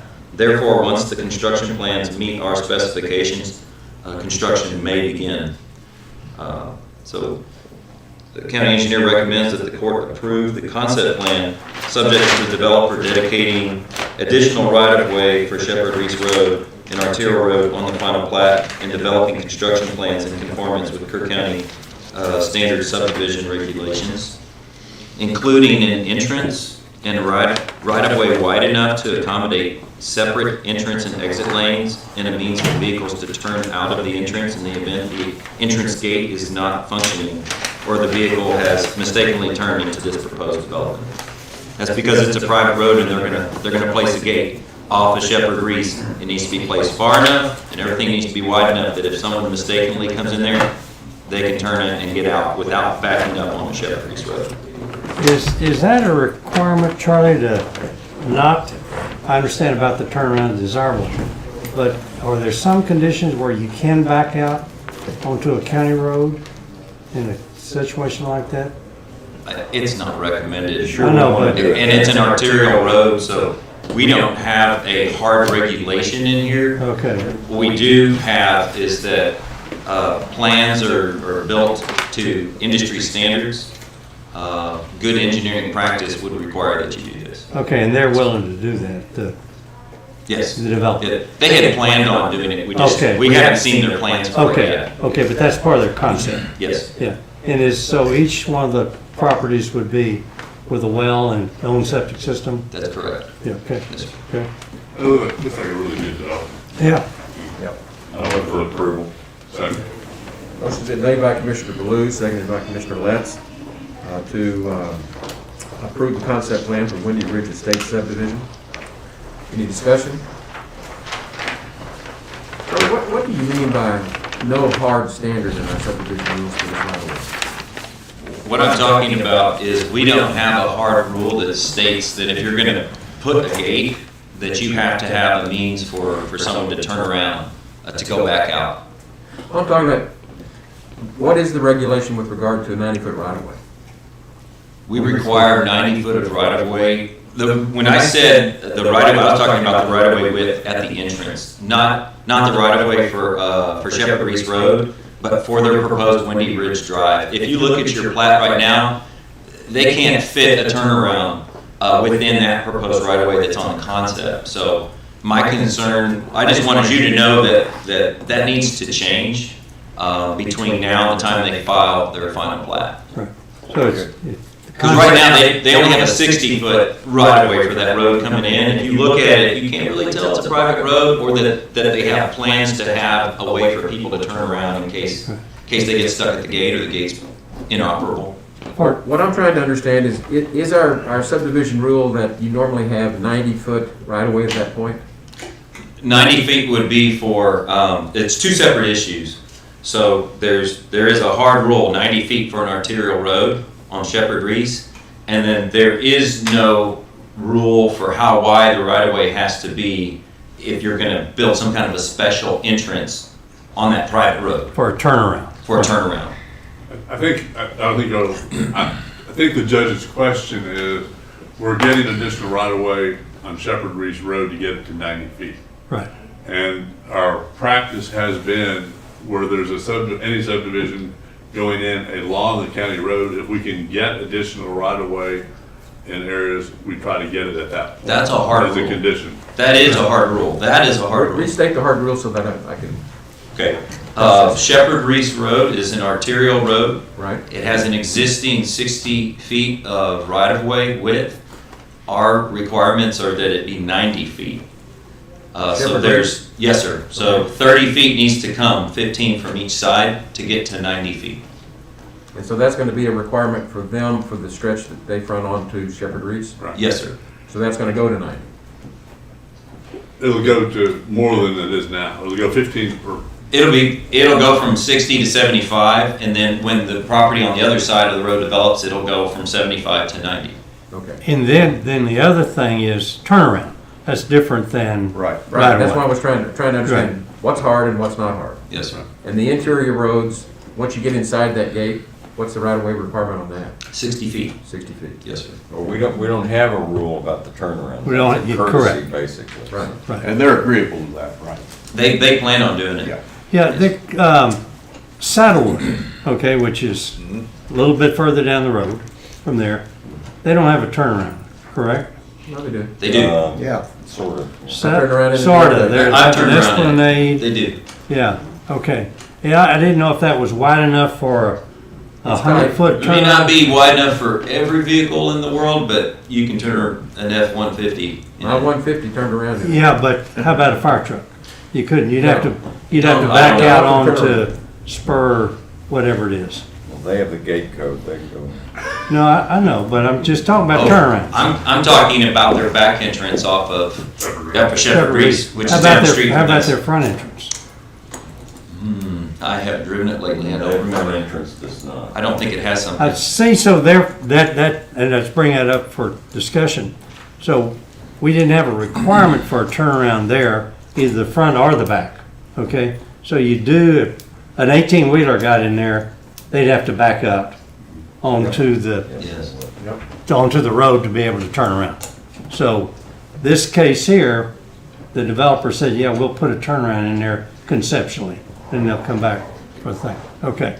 'Cause I heard a lot of subdivisions that don't have turnarounds if they come off of a county road. I believe that Spur 98 got reconstructed after that subdivision was already there, and that changed the dynamics. That makes sense. Because TxDOT normally would require something. Yeah, So okay. I think that was an afterthought. Yeah, okay, all right. Okay, any other discussion? Okay, then those in favor, raise your hand. Unanimous, 5-0. Let's move on to item 1.21, consider, discuss, and take appropriate action on A401, what is that, Texas Certification of Pre-Construction Approvals for the Texas Department of Agriculture for Texas Community Development Block Grant Projects 721-7045, 721-8045, and 721-8055. Charlie Hastings. Thank you, Judge. I do have Don Berger with us from Tetra Tech. This agenda item is for the Kerr County CDBG project number 721-7045, 721-8045, and 721-8055. We've got 3 different grants there. It's the CenterPoint East Kerr County Sewer Improvements. The certification of pre-construction approvals, Form A401, is used to list all permits, authorizations, and other written approvals required by the state or federal regulations other than the Texas CDBG requirements. It is attached. It has been signed by our engineer. It also needs to be signed by the judge. We're requesting that the court authorize the judge to sign the A401 certificate of pre-construction approval for that project. And there's 3 separate forms to be signed. Each one of them has the 3 different grants at the top. Mr. Berger, I see you on your feet. You want to talk to us? Okay. This is just a formality required by the Texas Department of Agriculture. Before they can release construction funds, we have to certify that we have the appropriate approvals to do so. Well, and I see you signed it, so Yes, sir. you're in favor of this, right? Yes, sir. Okay. Move for approval. Second. Motion's been made by Commissioner Moser, seconded by Commissioner Letts, to approve the certification of pre-construction approvals for the Texas Department of Agricultural for Texas Community Development Block Grant projects 721-7045, 721-8045, and 721-8055. Any other discussion? Those in favor? OTDA can move faster than the Water Development Board on approvals. They have been. Actually, they have, yes. Good. Okay, so those in favor, raise your hand. Unanimous, 5-0. Moving on to item 1.22, consider, discuss, and take appropriate action for the court to authorize the advertisement for bids for the wastewater service connections for the East Kerr County CenterPoint Wastewater Collection Project funded by the Texas Department of Agricultural Colonia Economically Distressed Area Program, grant number 721-7045, 721-8045, and 721-8055. I think those are the numbers we just read in the previous one, right? Correct.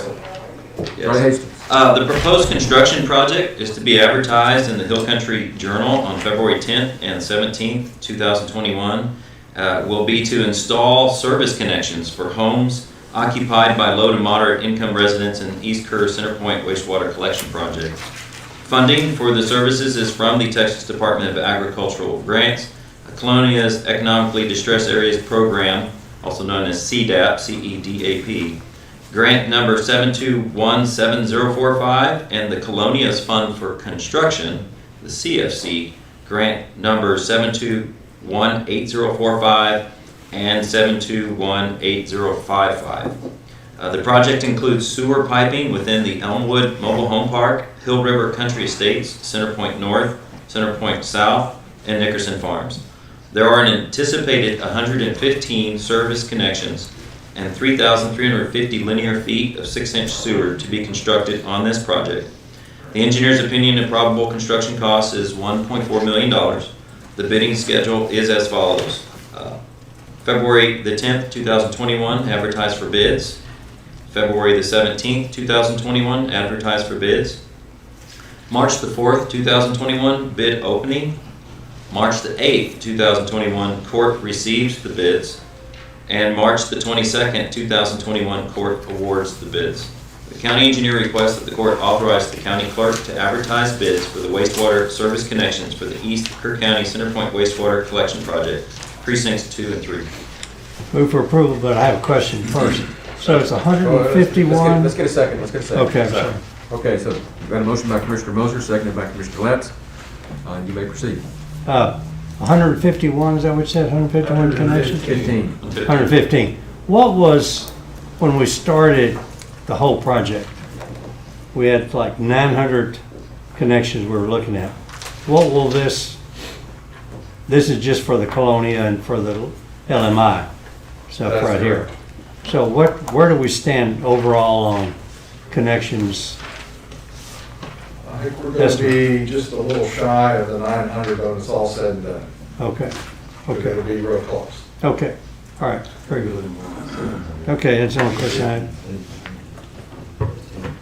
And then there's another 100 and some in phase 3.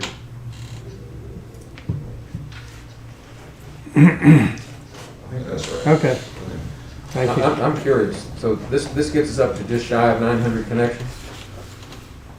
This will be part of a total of something shy of 900 connections for the whole project. Right, right. So that's for the whole project? For the whole project, yeah, phase 1, 2, and 3, and this contract.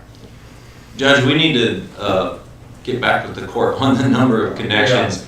That number changes. It is changed a lot. Well, that was a curiosity question, really. Yeah. I still make my motion relative to what you're doing for going out for bids. But Right. we do want to get back with the court Okay. and we'll send an email to the court to let you know how many connections. Okay, good deal. For sure. Because Thank we you. have so many that we do have in phase 1, they're done. That's as many as there's going to be. Right. And phases 2 and 3 adds to that. And I know that when we started this project, we were saying 900, 900, 900. But Right. it has come out less than that. There's Right. some folks that What we didn't think- want to Folks that connect, just won't didn't connect, have to. yeah. For some time, we projected less than 900. Yeah, Yes. yeah, okay. Or you have, not me. But in terms of this limited request, we need to go ahead and approve these additional Correct. 115 connections. Right. Yes. And then we'll find out what the total capacity is for the entire line, Right. when y'all supplement that information, which is not part of what we're doing today. And That's correct. And these are not 115 additional connections from the beginning. These are just low to moderate connections that we have confirmed. We've confirmed there's 115 that will be in phases 2 and 3 that qualify only for these grants. And that, just for the record or for information, this was delayed because we didn't have enough people. We thought there'd be more people signing up for the low to moderate income than we had. So we said, let's hold off, correct? Am I Yes. correct? Hold off on the TDA awards for this till we get, what Charlie and them did. It's hard to communicate with people on this kind of thing. You gotta sign up, you gotta sign up. But as soon as they see equipment, they sign up. So they parked the backhoe out on the road, put a sign on it, okay? That got everybody's attention. Got a lot more people signing up once they saw the equipment there, so it worked. So the 115 is part of the 900, okay? Judge, I'm going to go off the question, something you said line capacity. That's a different number than what we're hooking up. Right. But I think that's a good question on line capacity, but that will be varied a lot by where the capacity is and what is done by the WCID outside of what we do, Right. partially. Right. On the east end of the county? On the east end of the county, because I mean, the line gets bigger, it's like, you can add more along the main trunk line than you can on some of the gathering lines along the way. But there's an equation for that, right? No, there's a line size. There's a line size. that Right, says you I can- know, but a line size, that's an engineering thing. You can put this many connections. Right, but there's not, I'm saying there's not a number. there's a bunch of numbers of capacity because the line is not, it's not a uniform 12-inch line. It's 6-inch here, 8-inch here, It's 10-inch. a gallon capacity versus connection capacity, right? Yeah. Something Yeah, like yeah. I think you're both right. It just depends on where you are. Right. Okay. That's On it. where Depends on where you are. Right, Sure. where you are. Where you But it's ask not the a question. number of connections, it's a capacity of the line. what's going down the line. Right. There's a We flow won't say what that capacity is. and there's a connection capacity, right? And there's a processing capacity. There's a lot of capacities. Okay, all right. Just so everybody understands it. Okay. Any other discussion? Those in favor, raise your hand. Unanimous? Judge, I can just make a comment on that. I think it's very important that, well, I'll bring it up on the next agenda. It's there better. Okay, item 1.23. Consider, discuss, and take appropriate action for the court to set dates for workshops and adoption of the revised Kerr County subdivision rules and regulations, manufactured home rental community regulations, and the Kerr County water availability requirements. Charlie Hastings. Thank you, Judge. To give an update to the court on each one of these items, we have last year, I think around October, we had another workshop to look at and discuss the subdivision regulations and where we were. After that meeting, I've received additional comments. I've been working closely with Commissioner Letts to address the things that he's noted and concerns he has. We met about 2 weeks ago, made some more revisions, cleaned some things up. I think we're going to meet later this week to get a final cleanup. So we're ready to have workshops set up, and my recommendation is that we set the workshops up and also have a date final. This will be the last day that they get approved, probably before we start to get heavy in the budget. I'm thinking sometime in May. It would be nice if we were done. Wrap it up. I just wanted to, I don't know what your schedule is or how you'd like to do that. A little additional comment. I will have the revisions, a lot of the ones that we're going through right now are pretty minor. Some of them are pretty important. I reread chapter 232 again over the weekend, and every time I read it, it has changed a lot since we originally passed our rules, and we really need to make sure we're in compliance with state law. So that's part of this going through. All that said, I think by the end of this week, we'll have a final draft that I think is at the point it goes to everyone on the court, county attorney, and Mr. Kimbrough, I almost forgot your name, Chuck. So Mr. Kimbrough for comment and looking at. And there's a couple of areas, one of the things that we need to look at, Charlie, and I just thought of this when you said that on the capacity issue on the Senate point. We need to add into our, not necessarily our subdivision rules, but certainly our approval process, coordinated with Kendall County on capacity of that line. Right. And not just the line of the plant. Their commissioner's court is looking at 68 home development in Comfort in Kendall County, right on the county line, which is almost identical lot size, price-wise, a little more expensive than Eden Hills is, same lot sizes. And there is a capacity at that plant, and once that gets done, it shuts off development everywhere until that capacity is increased. So we need to make sure that we keep the WCID in our loop as we're looking at any subdivision requests that are planned to tie onto this line. Correct. We need to be really close to monitor that capacity. So what I think I'm hearing you say is that we don't yet know the capacity. Whoever sells me something knows the capacity of what it can do. We know. Yeah, we know the So why capacity. do you keep saying that we don't know? Because we don't control the capacity. We don't know when we're gonna reach capacity, is that what you're saying? I'm saying Kerr County doesn't control the capacity. Let me try it, Harley. Okay. There's a capacity at the plant. Sure. We know that, Right. right? It's got a limit. We know the capacity at the plant. All right. There's a line going to the plant has a different capacity. There's another line further out in the development has a different capacity. There's another line has a different capacities. There's a lot of different capacities, okay, that have to be satisfied to be able to flow the wastewater.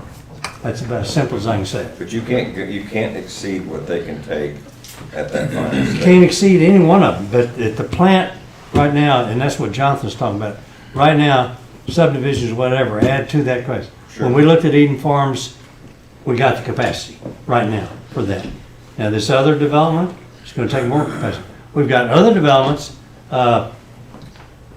Starlight is looking at connecting to the system. That's gonna be a different capacity, different requirement. So as we go through each one of them, we gotta say, do we have the capability with the central sewer system to accommodate the wastewater? Now, that takes into account the size of the pipe and the pump station and all of that. All of that. Factors. All that. I'm just saying, there's not a number, we can't come and say, Right. there's a number here. It's gonna change every time another connection is added, and a lot of that is added in Kendall County, which we don't even know about. Sure. That's what the WCD is being wrong. Right. And I just want to make a point that we need to look at all that. Excellent point. The other point that I really want to bring up is, and this has come to light a lot with, because of Eden Hills, or discussions on Eden Hills, and since Mr. Kimbrough's here, even though he's not here on this agenda, I want to say, we really need, I would really like you to look very closely at water availability. There's a lot of different verbiage there. As you're aware, there's chapter 364 that gave us the ability to adopt model subdivision rules. It's the model subdivision rules. There's chapter 35 of the water code. There's chapter, whatever, the priority groundwater management area chapter in the water code, and then chapter 232. There's 5 or 6 different statewide rules, not to mention headwaters, groundwater conservation. So I think it's going to be very important for us to really look at all of those and how they interact best you can, because I think I understand it, but it's complicated. And so what rule applies in which scenario? And I just think that tossing that out, that when these rules come out, and that's one of the reasons there's been some delays, and I really didn't anticipate a whole lot of changes on the water availability until Charlotte and I met a couple weeks ago, and a lot of questions came up on how we are doing that right now based on state law. And I think we need to be very clear that we're doing it the correct way. Correct. I want to back up to something, and I think Harley was digging at it on this capacity, and you get it on it. We don't control what Kendall County does. If they put in a bunch of subdivision, it's going to affect what we can do. I mean, if they reach the end of the line capacity, that's it, right? Correct. Okay. WCID gets it all. Okay. Right. Anyway, but I think by the end, like I say, end of the week, I think the final draft will be ready early next week. Depends how long it takes for Charlie to make the final revisions. There's some of them are grammatical that I'm correcting, things like that. But then it needs to go out. And I looked at Heather and Chuck a little bit as to on the schedule.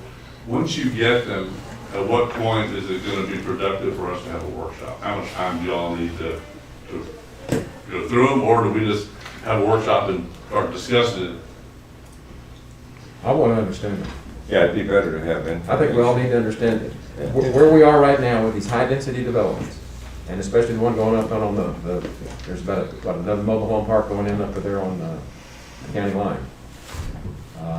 We need to understand how all this works. I saw Mr. Kimbrough take his mask off. Yep. Please. Yeah. What about the impact analysis? Oh, and we also need to look at the. I don't know how that works. I can talk to you about the procedural requirements, but. Well, what we're really talking about, Chuck, is we need to have workshops to be able to talk about it. We're not trying to get you to talk about it today. Well, let me interrupt you and say this. My practice experience says the internal family of the Commissioner's Court, meaning the court members, the county attorney, the county engineer, and outside counsel, need to understand fully what's in the draft before you have a public workshop, because you don't want to have a public workshop and change stuff. You need to be comfortable with your drafts before you go public with it, and that's what the closed meeting session of the Commissioner's Court is all about. You can do it. Closed meeting? Yes, sir. How do you have a closed meeting on that? Legal advice. Oh, okay. Answered that question. I have. Well, I think we need some closed meetings. I have been involved in situations in which my governmental clients didn't want to do that, and I've got the scars to prove it. y'all need to be careful and cognizant about the draft that you first go public with. It's an old saying about buying the same real estate twice. To retract on a central or a core issue is not the way to go. The discussion today is you want to be sure you're following the law, given the recent, what I call the modern, for the past 25 years, evolution of the statutes in several different places, and you hit all the little, you hit all the bases about where the stuff is. So there will be some issues that you will have no discretion on. There will be some issues that you will have moderate to great discretion on. What do you want in a draft?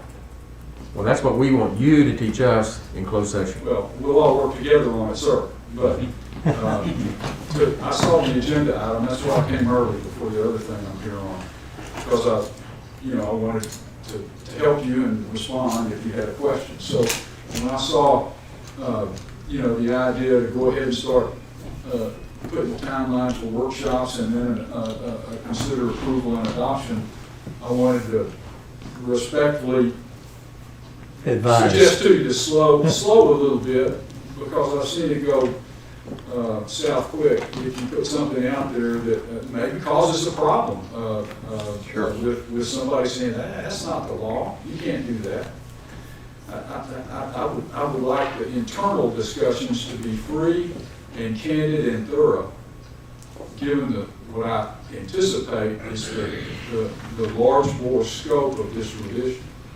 You spend a lot of time on it. And, well, know that we appreciate you coming early. Know that we appreciate you waving the flag, so that we know there are certain things that we need to get straight among ourselves before we have public workshops. And so I'm thinking that rather than schedule a bunch of public workshops today, maybe what we do is put this on the agenda item in a couple of weeks and give us some time to figure out how many of these private closed sessions that we need to have you come educate us, so that what we do right. I concur with that. That's a very thoughtful, deliberative way to approach what I call a significant revision project involving working. Good. Well, that was worth the cost of coming up here today, Chuck. Thank you. Well, there's no cost for you today. I kind of know that. Typically, no cost. Let's get all we can out of him today. Did you get that, Debbie? What I'm concerned about is it's a legislative year, and is there anything that you're aware of that would affect? Always is, Commissioner Blue. I mean, the development lobby versus the governmental, affairs folks, they're going to do battle, and we'll see. We'll see. Now, you're a model rules county, and have been for some time, and you've got regulations that talk about what applies to the model rule scope, 5 acres or less residential. And you have regs that apply to larger tract scope developments. But with subchapter E of the local government code, you have some expanded powers there. And those expanded powers options are available from a cherry picking standpoint, in my opinion, to any county in the state, the largest to the smallest. And I'm interested to see the draft, to see how subchapter E gets woven into the tapestry of the scope of the revisions. So there are some things to think about. But to answer your question, I haven't been dogging there's thousands of bills by now, and I haven't done it yet. That's on my to-do list for development regulations, but I hadn't got there yet, sir. Thank you. You're welcome. Okay. So we have exhausted our timed items, so let's go back on the agenda and finish up some of the early ones that we weren't able to reach in time. Next item would be item 1.8. Consider, discuss, and take appropriate action on a proposal from Rock Off Tree Solution for the placement of donated trees in Flat Rock Park. I'm sorry to keep you waiting, Shane. It's all right. No problem. Morning, gentlemen. Do y'all have the proposal is 31 trees. Right. She did have a rough outline drawn up. It's not to scale, but it is a rough outline, so asking y'all to accept it as presented. Shane, I looked at, it looks good to me, okay? But the question on watering new trees we're putting, what's the plan there? She's gonna have a watering trailer to water that. Oh, she's gonna water them. Okay, I thought she said that, so that's good, okay? So it's not gonna be the county having to go out there and water the trees that are planted initially. The only question I have, Shane, is that there's, and it's hard to see the actual plan. We just need to make sure though that we're two things. One, that river where these are being planted is definitely floodplain.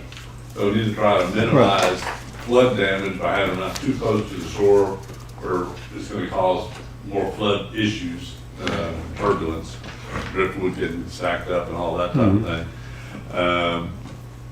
The other thing is to make sure that the placement is such that it doesn't interfere with your mowing.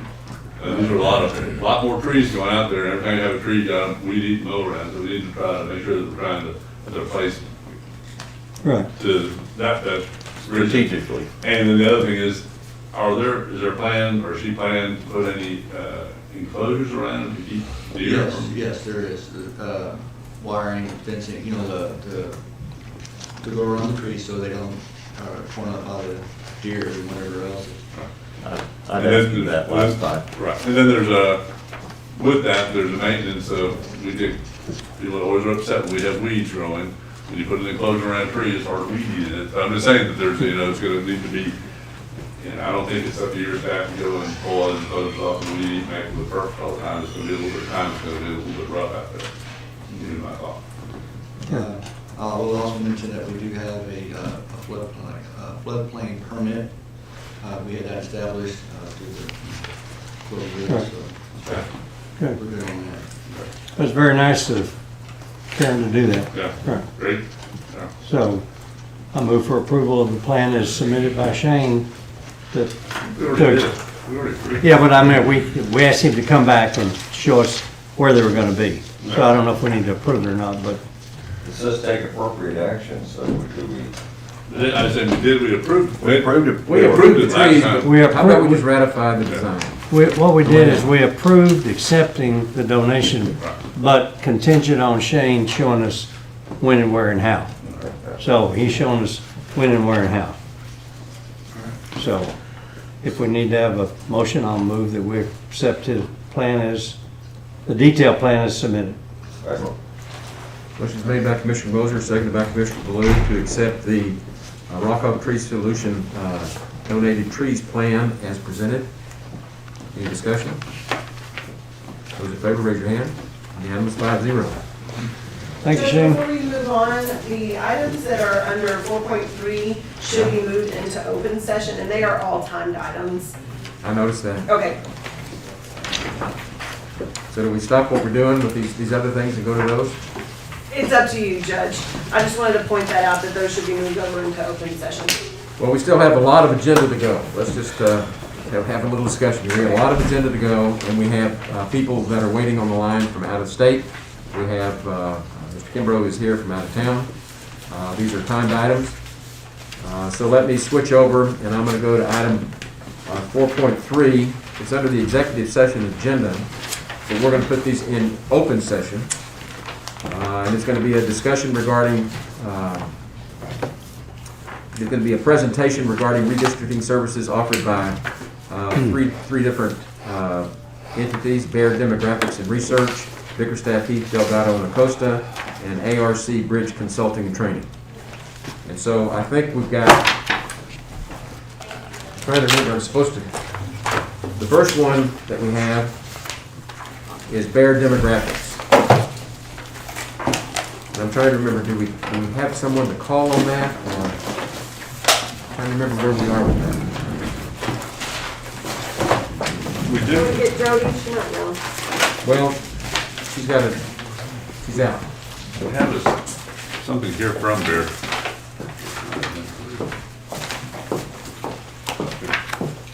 I've got Andrew Westall, and I've got a phone number to call him.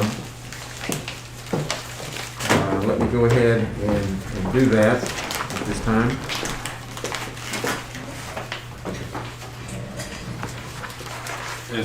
We have written proposals from Barrett Demographics, from Arc Bridge, and from Bickerstaff Youth. Yes. On all three of them, we have written submissions. We're going to go ahead and start with the Bear Demographics and Research LLC. This is Mr. Andrew Westall. I'll put the phone on speakerphone here.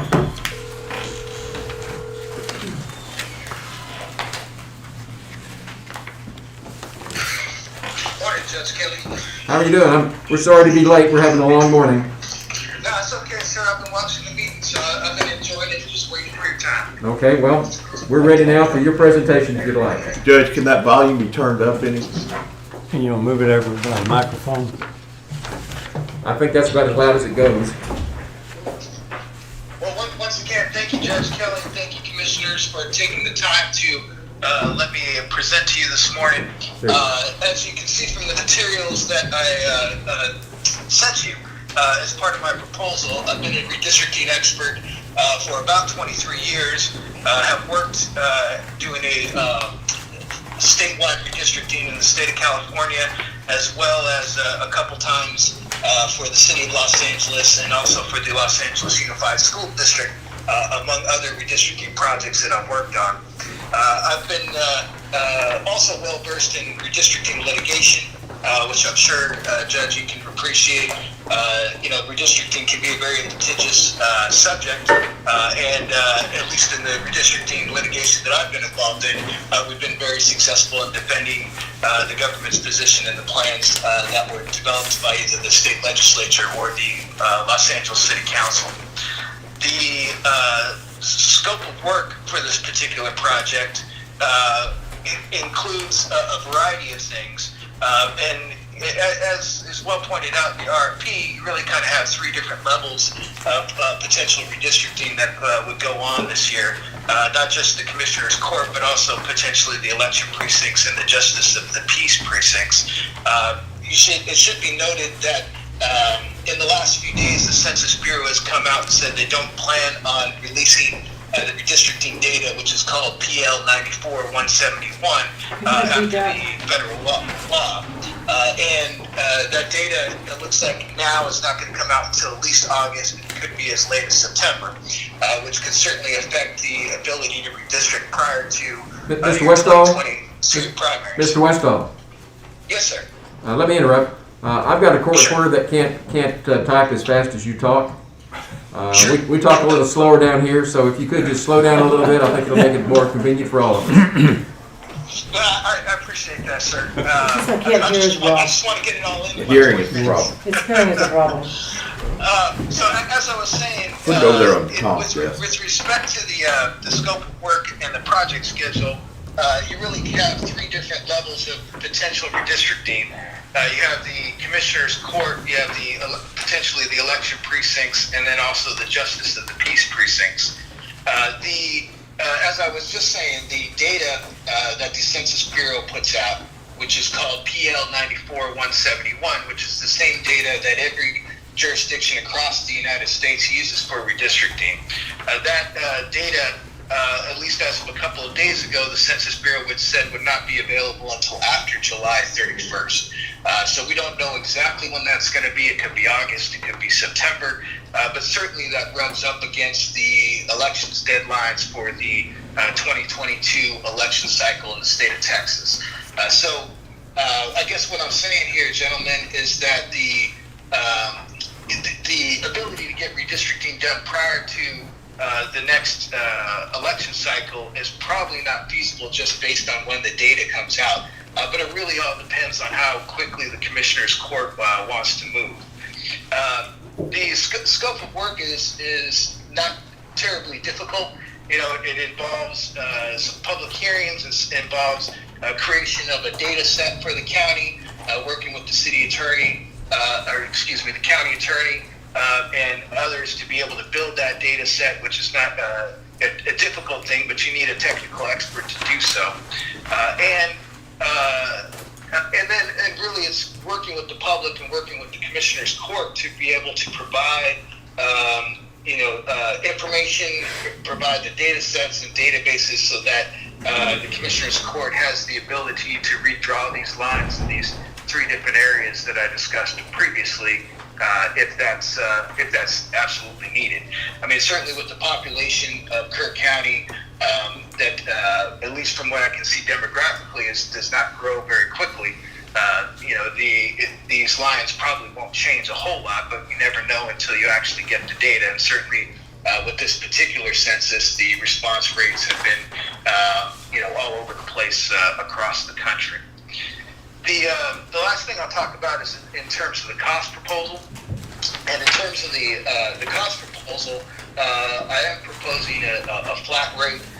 There's kind of 2 pieces to that cost proposal. The one is basically the labor of myself to be able to do the work, and then there is also a over-the-counter redistricting software that I've used for over 20 years called Maptitude for redistricting, and any jurisdiction that I contract for, they do require a $4,000 royalty fee, and so you can see that built into the price as well. And so, gentlemen, I don't want to take up too much of your time. It's a pretty straightforward proposal. I guess the only other thing I'd like to share is my condolences about the passing of Congressman Ron Wright this morning. I know he's not necessarily in your part of the state, but anytime an elected official does pass away, it does take a heavy heart on all of us that provide public service and are public servants in this world. So I just wanted to share that as well. But with that, gentlemen, I'm happy to open it up to any questions and anything I can answer for you. I have a quick question. You were talking about the 2020 census and our schedule. Help me understand how these 2 things play together. Sure. So the data that the Census Bureau provides, once again, it's called PL 94-171 after the federal law. That data is not going to be available for jurisdictions to begin the redistricting process until after July. And from my friends in the Census Bureau, I'm hearing that might be even as late as September. What that means is that as you approach your 2022 election schedule, in order to be able to redistrict and then redraw the election precincts and give that information to the county's elections department and give that information to the Secretary of State's office, to be able to do all of that in the time that someone needs to file for office, to file their candidacy, is going to be very difficult. In essence, the primary elections for next year in the state of Texas are in March, right? It's March 1st. And if you back up the dates kind of going past all of that, or kind of going backwards from that, and let me just pull this up real quick. So the filing deadline for candidates to file is December 13th of this year.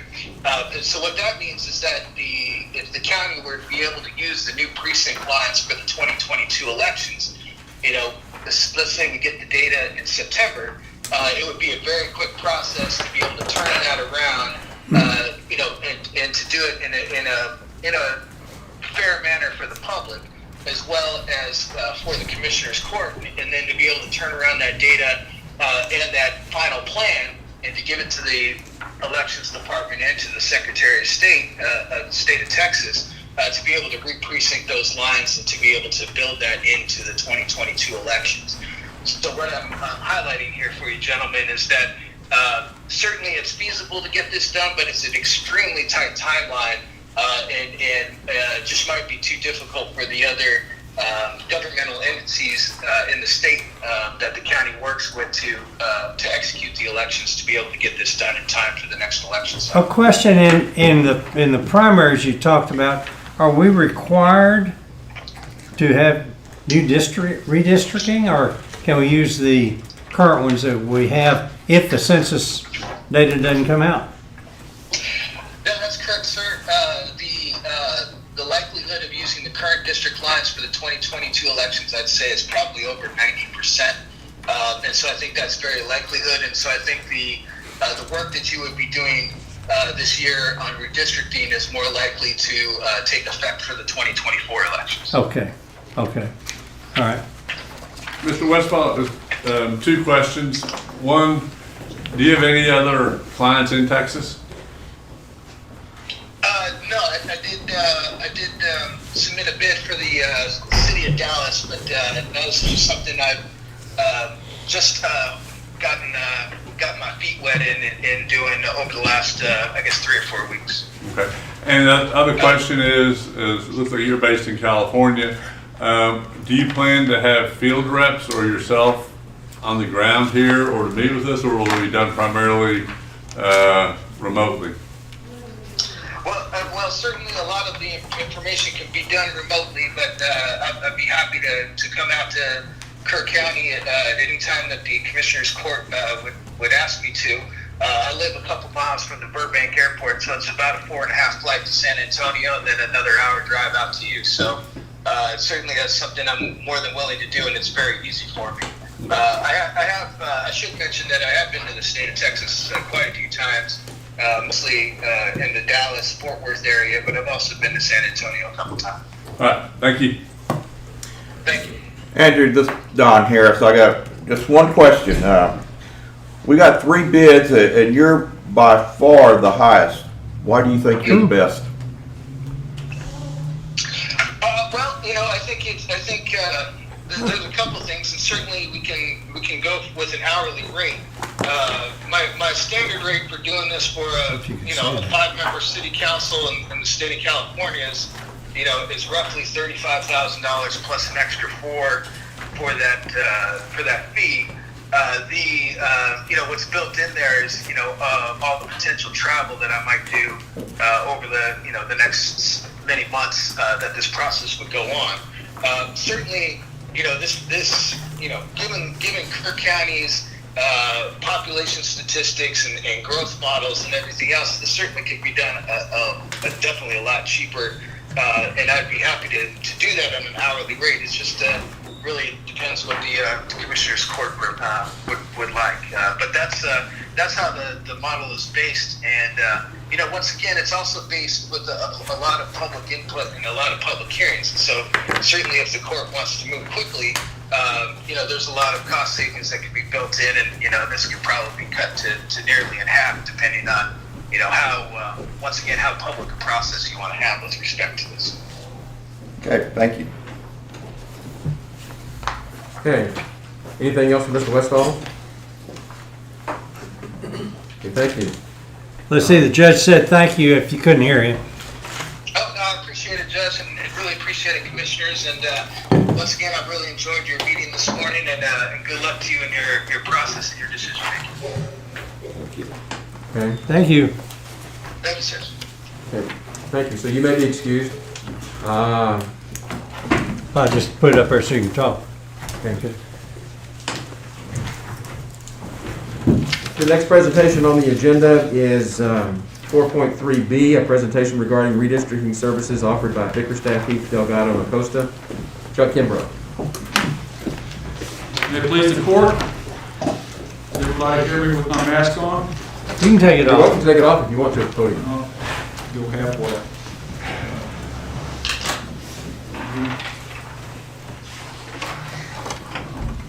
We very much appreciate the opportunity to be considered for this matter. We did your redistricting work in the 2011 decennial census cycle, as well as the 2001 census cycle. Now, I use odd numbers because 2011, 2001, because that's when you do the work, but you're doing the year before, the even numbered year.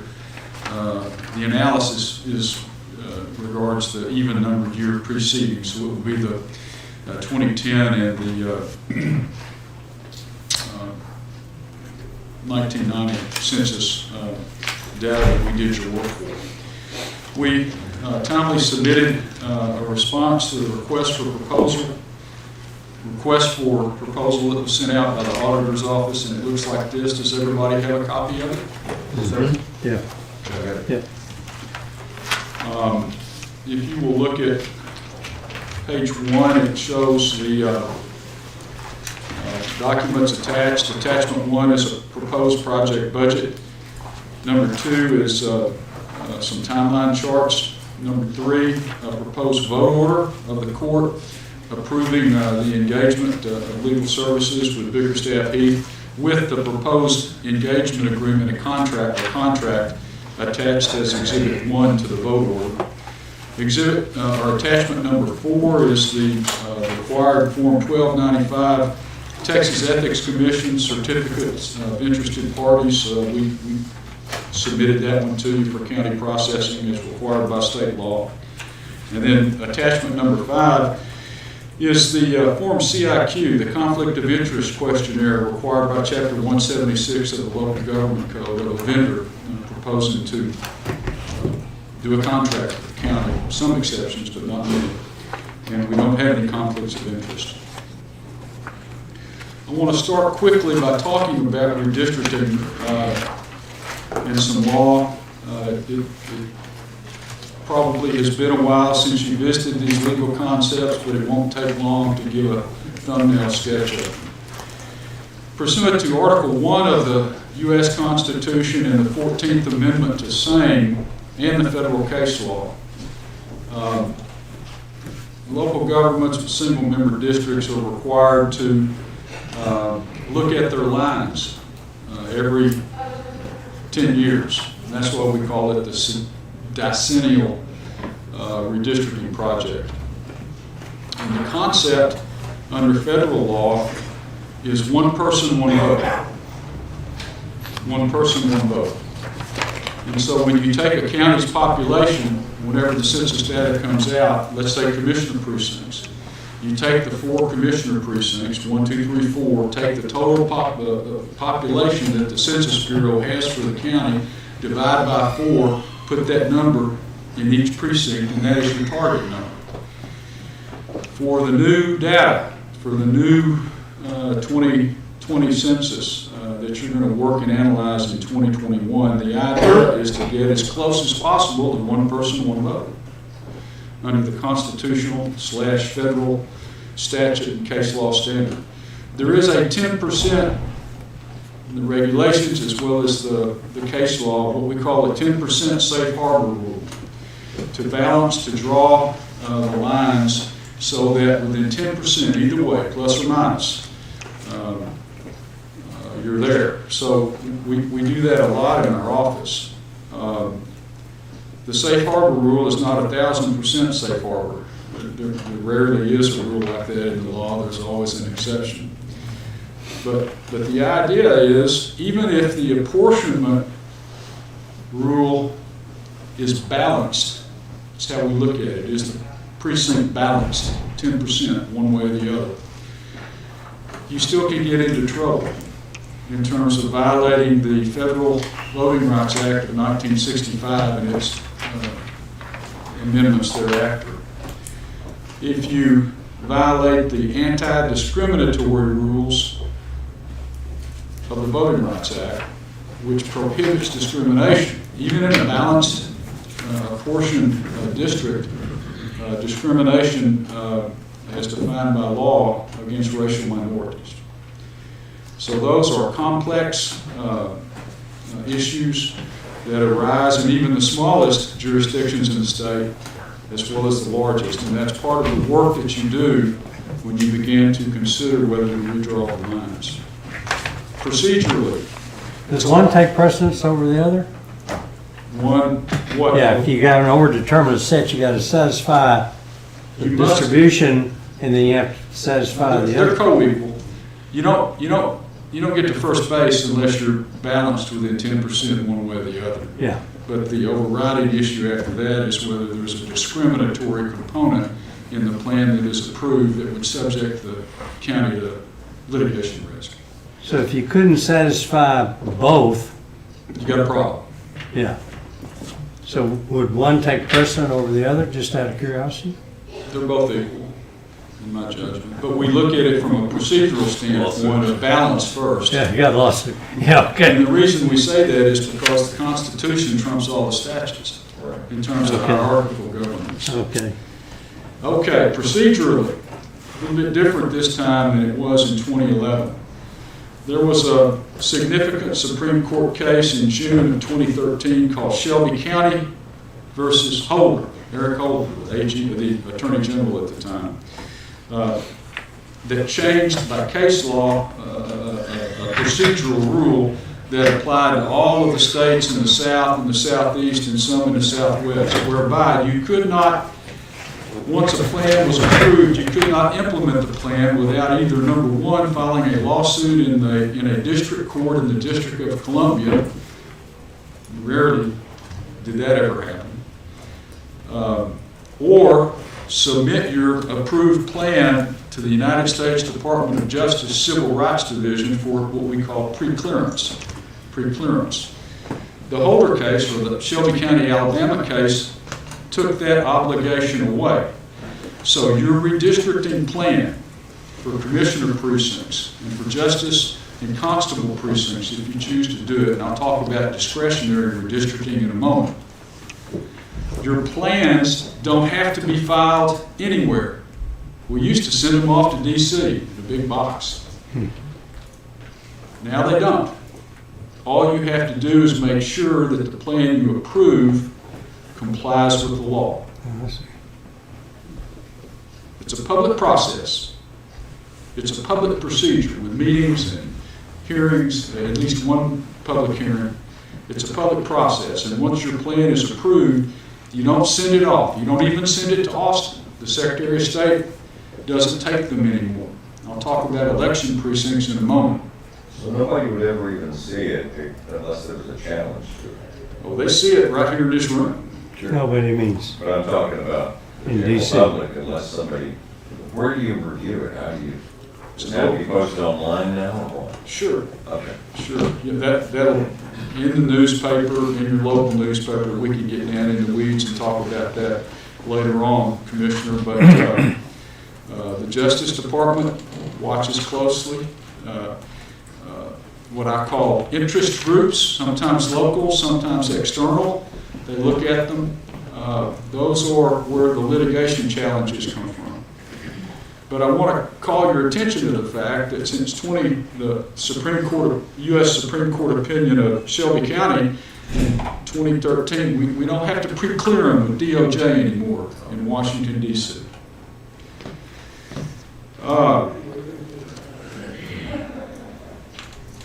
Your plans, when they're approved, in a typical redistricting year, you get them approved on or before October the 1st. They take effect January the 1st of 2022. Why?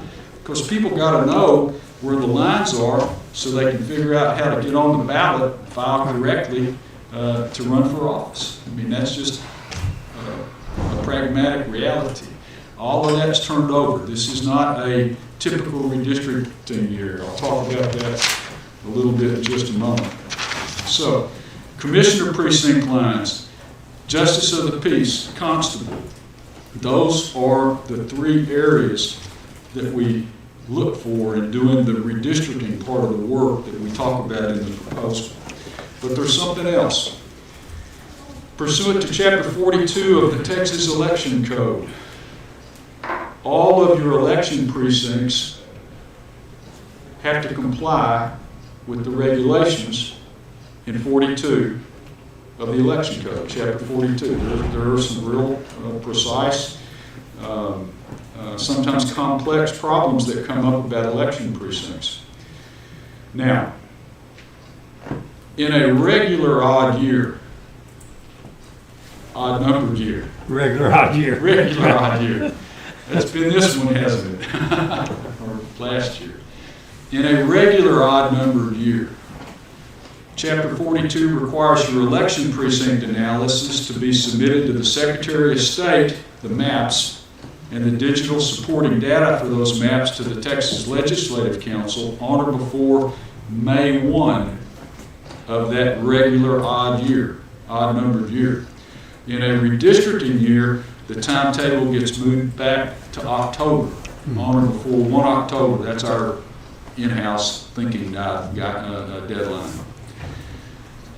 Redistricting, election precincts submitted to state government, Secretary of State's office, the maps, paper maps,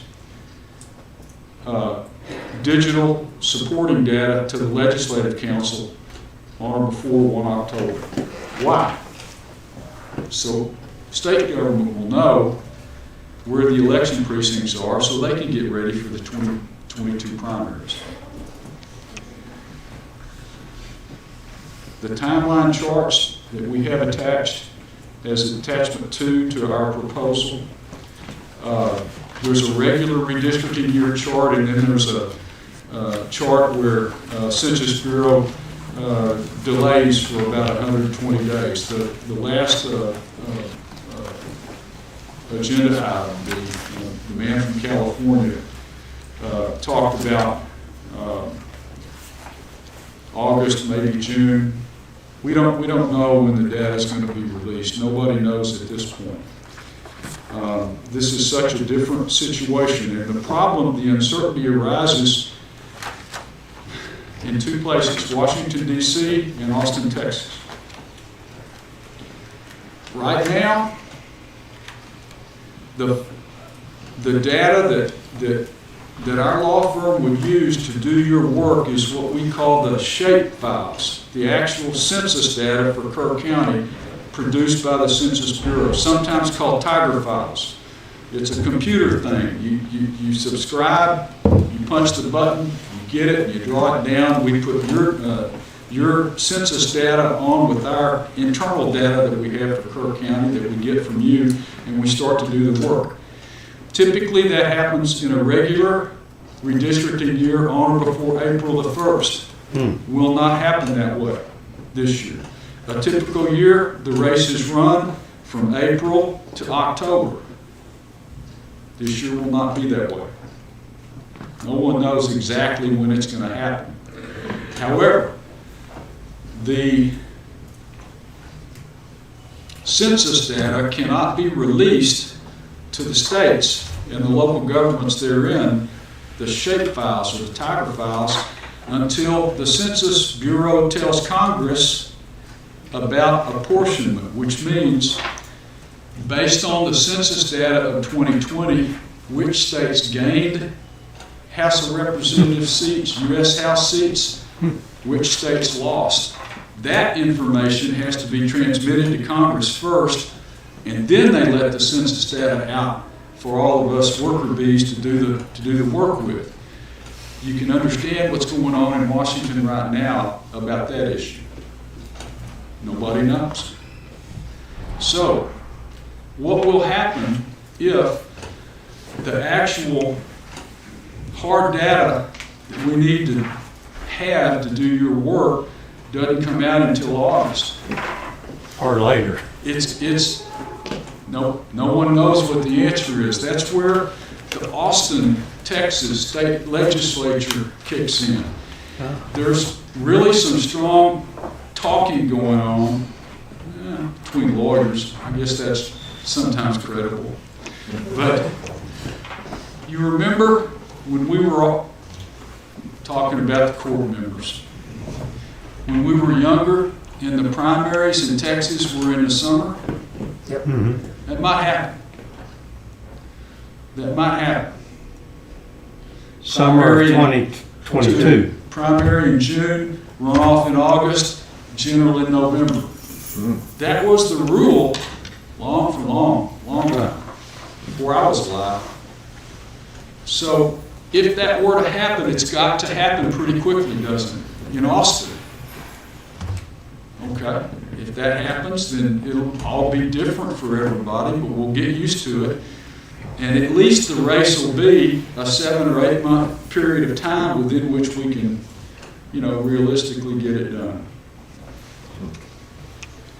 That could very well happen. Most likely will. We're thinking that idea's got a fighting chance. Question, is that decision, does it go through the redistricting committee legislature? Is that where that? That's a good question, Commissioner Letts. I don't know.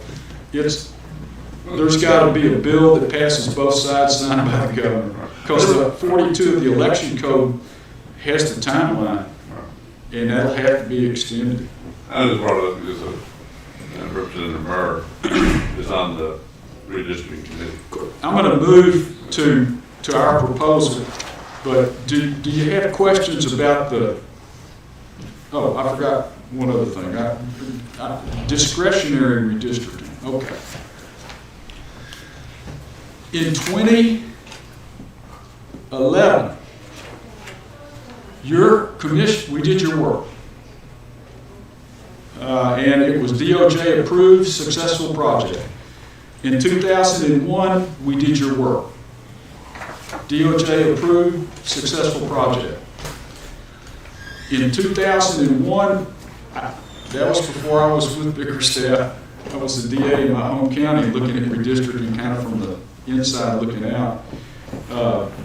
Your total cost was approximately $20,000. Okay? In 01. 01. Many moons ago. Yeah. 2011,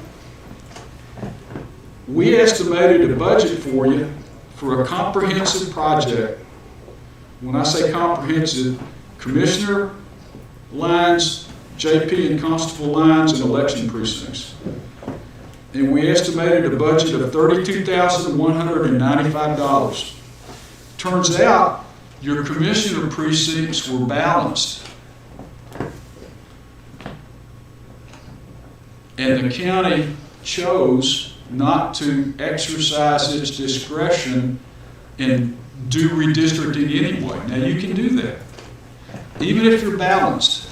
And the plan that you're looking at doesn't violate the voting rights, anti-discriminatory prohibitions. You can still look at stuff and say, you know, we're looking 10 years down the road. We're going to move this line a little bit to anticipate growth. Or, you know, one precinct's getting pretty big, and our road equipment cannot get all the way over to the road on the other side of the precinct and back without parking in somebody's, just inside their front gate. A practical consideration. So there are ways, even if you're balanced, and even if you don't have to redistrict, you can do it. If local pragmatic considerations exist and you want to act on them. You still have to do it right and draw a plan that complies with the federal law and whatever state law precedents apply, but you can do it. In 2011, y'all chose not to redistrict, but we did your election precinct work for you. And that total charge in 2011, $12,832.70. So save $20,000 by not redistricting. Amount? Yes, sir. Ballpark. Yeah, me and our staff worked hard to pull those numbers up. They're accurate. Your auditor, Ms. Shelton, you might be able to find out the true tale of the tape. But if my numbers are off even to the cents, I want you to call me and tell me about it because we worked hard on it. Okay. So, we looked at your census. Anybody can do it. The Census Bureau has a website. You can go Kerr County Quick Facts. I did it before the response to the RFP was turned in. April 1, 2010, the recorded census data, total population for Kerr County, April 1, 2010, 49,625 people. July 1st, 2019, estimate for Kerr County, reported by the Census Bureau, 56,600. That means a delta or a difference of a positive 2,975 people, or a 5.99% increase. Does Wait, that, Chuck, you said 49 and 57. 49,625, Yeah. 2010, 56,600. So that's a $6,000 person difference, not two. Right. I just added it up again.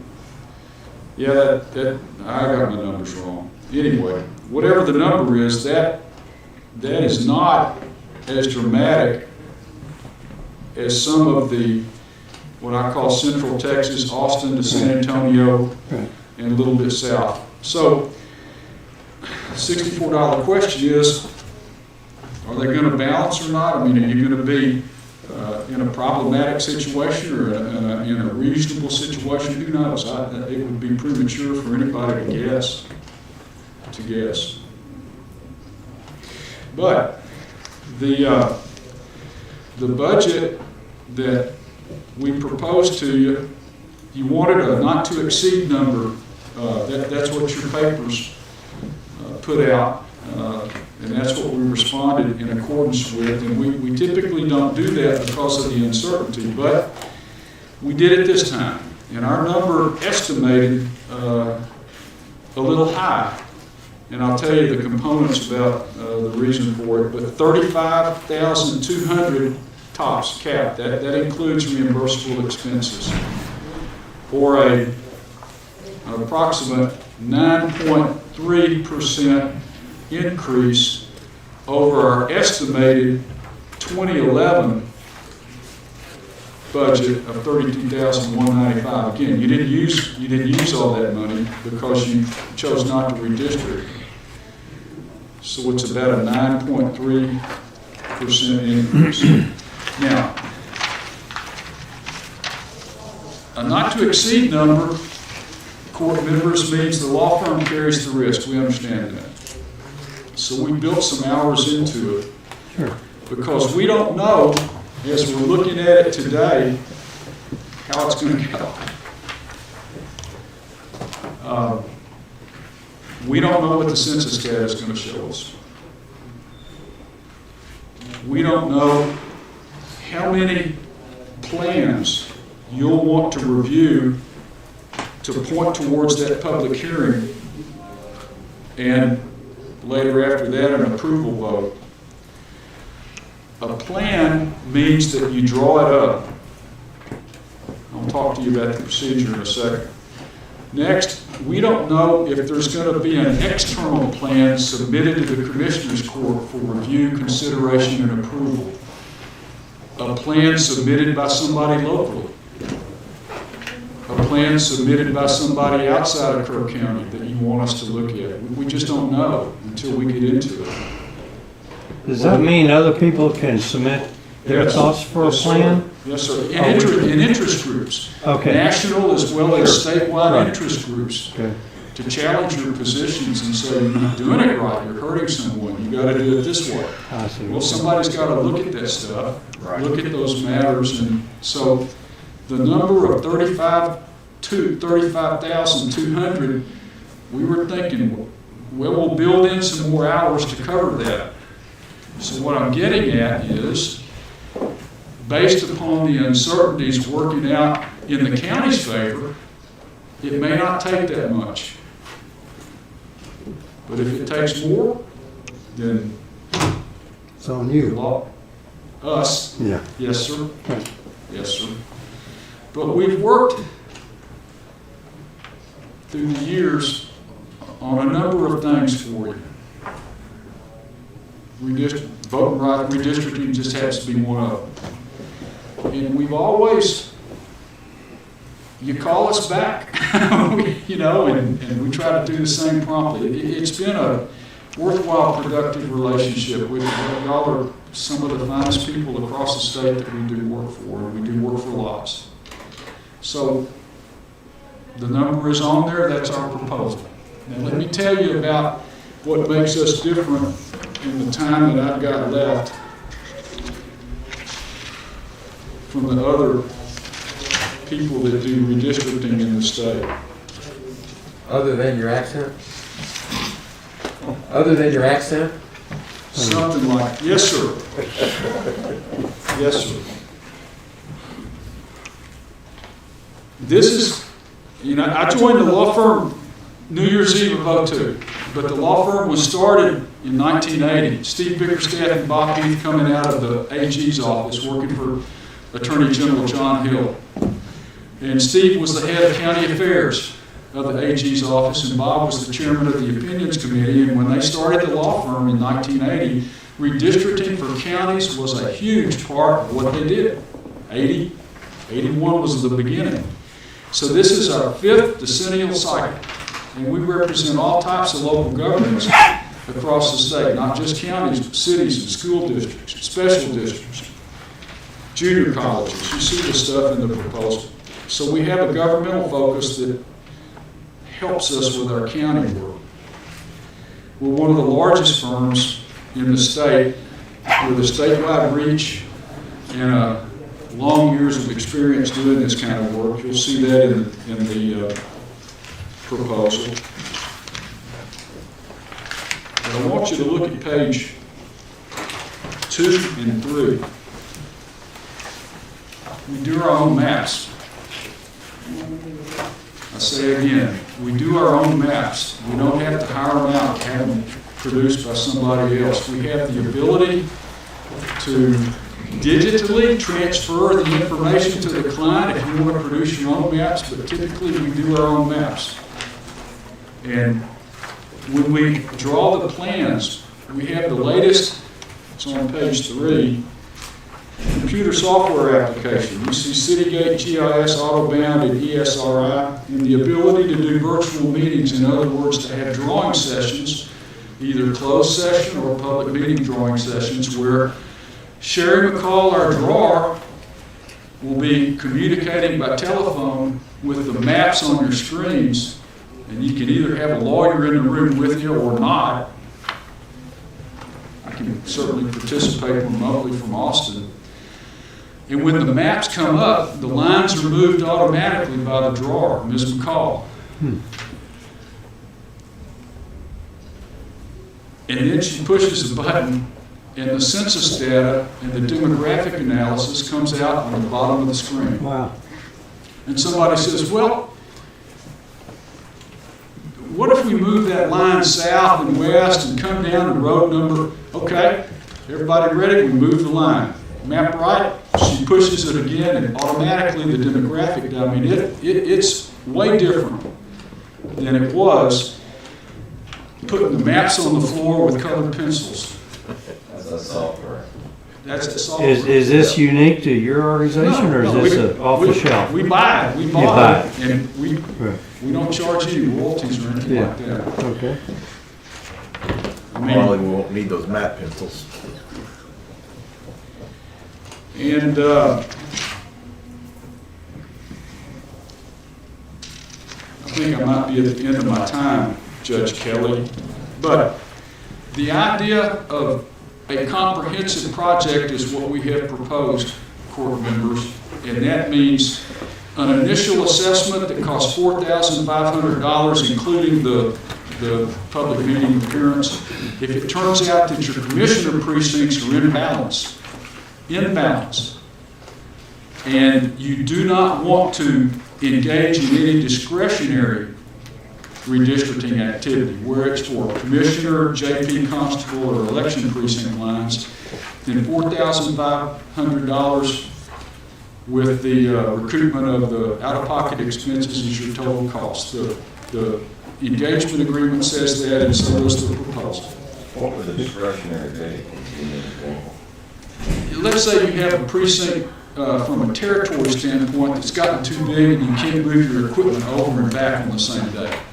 We see that out in West Texas from time to time. You're sort of West Texas, but you don't have the distances out there that we see.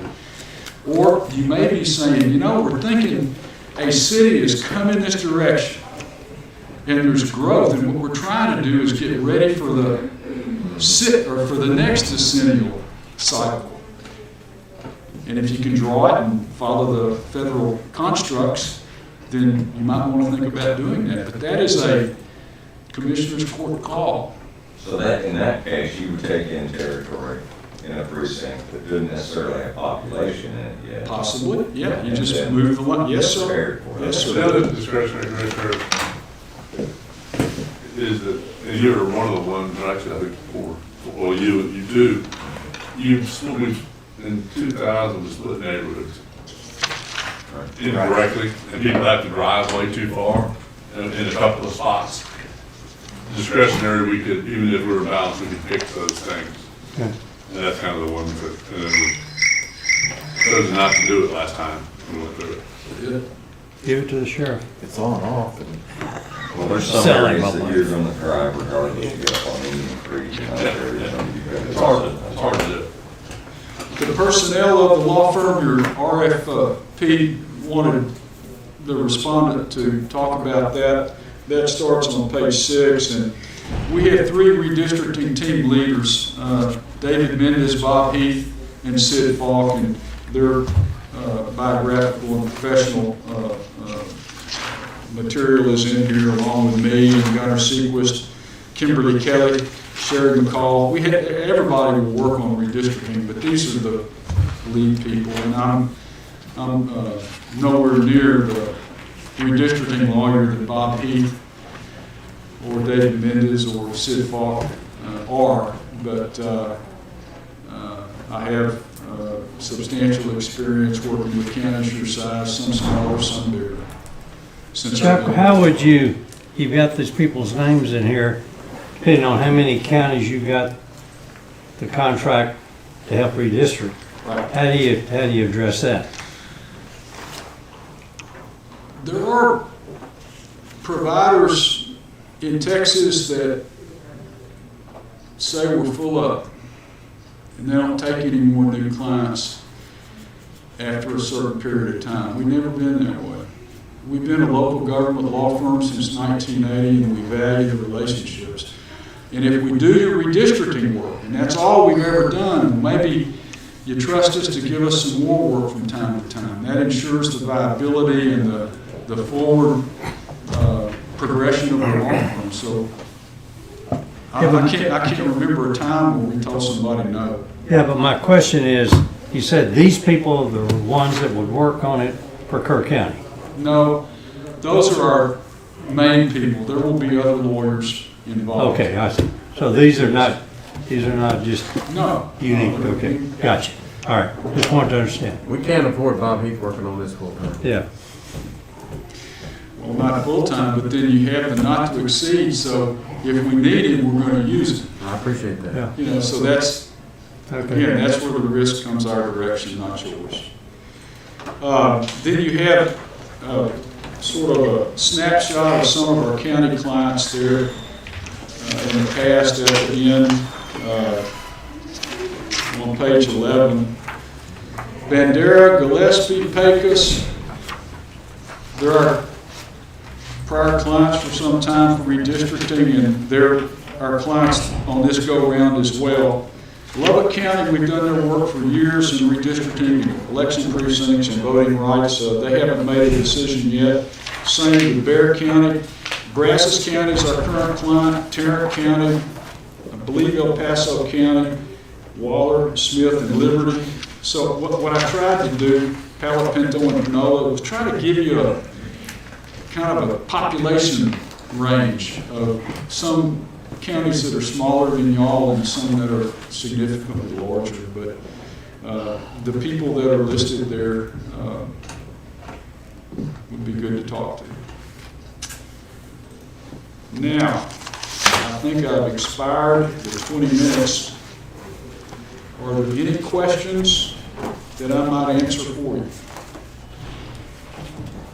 I like the way you did your schedule. That's very clear. Commissioner Mosher, that's Sherry McCall. That's not Chuck Hume. That's Miss McCall. I wish Sherry was with me here. She can talk the technical stuff a lot better and for more effect than I do. But when we're doing the drawing and she's on the phone and her maps are up, and really we're all on the phone, and the maps are up, to see the lines move and the demographic data come up instantly, that's worth the price of admission for us. Okay. I want to say again how much we appreciate being given the opportunity to be considered. For years, it means a great deal to us to say that we are your lawyers from time to time, and we ask for a favorable approval on our proposal. Thank you. Thanks, Thank Chuck. you, Mr. Kimbrell. Appreciate it. Is everybody exhausted? still have one more presentation. We've got some other stuff to do in executive session. We have some agenda items that we haven't completed. What's the court's pleasure on how to proceed at this point? We've got a long way to go. You're in charge. Well, I'd like a bathroom break personally. Okay? Do we have one? That's the best way to have them. Yes. Yeah. Bathroom break, but keep on going. No Yeah, lunch keep break. on going. Okay, we'll stand in recess for 10 minutes, and we'll keep on going.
Are thinning a little bit out there.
Court will come back into session.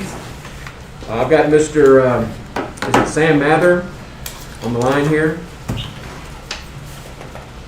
Can you hear me? Yes, sir. Yes, I can. Yes. So I also have an EMI, my associate. I can hear nothing. Yeah. Can you speak a little louder? So I have my associate PT online as well, and she will do the presentation whenever you say we are ready to go. Your transmission is very weak. Are you on a speakerphone? Yes, I am. You may have to talk directly into the phone for it to be loud enough here. Okay, let me try to, hold on a second. Can you hear better?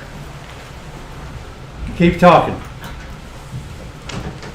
So, could you get some number Good afternoon, this is Preeti. Can you hear me? Excuse me, what's your name? My name is Preeti Talk to me. Mather. We can't hear. We can't hear you. You can't hear me. Okay. Can I give you another phone number where you can call me? It's hard. Hold on a second. What Preeti is saying is that she'll give you a direct line where you can call her directly. No. That's okay. I'll give you the number. Can you call her directly? They want to know if you can call a number directly. We're not going to get any better sound out of him without some kind of a booster.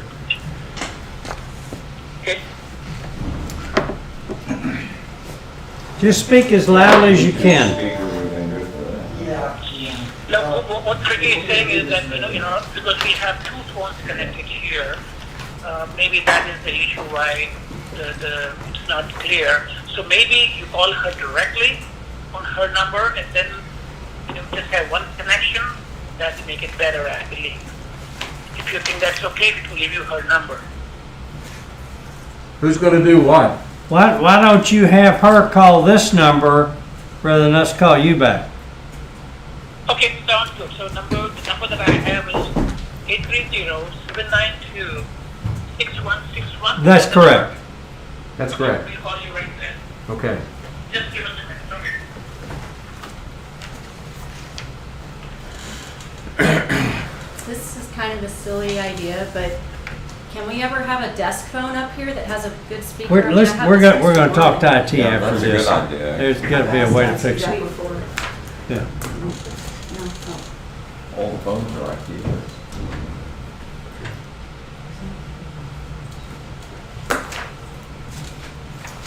They used to work really well. With any phone.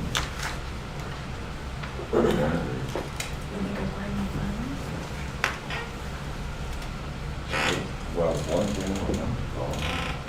They would call your number.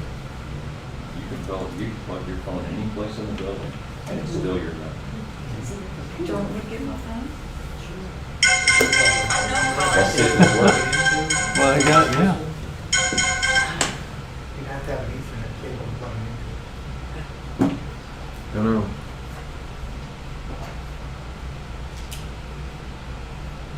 That should be what that is.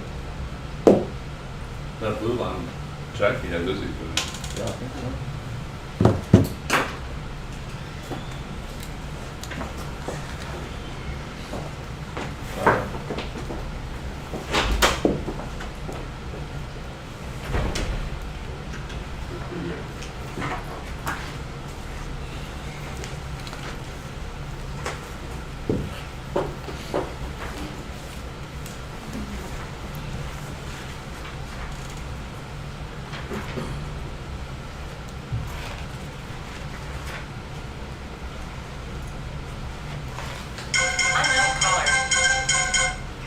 Hello?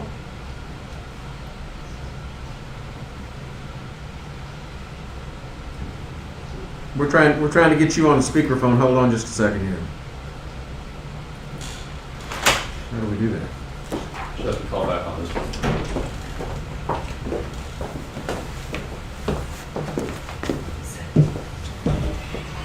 It's not green, but. Sure, it's just like going here. Just a second.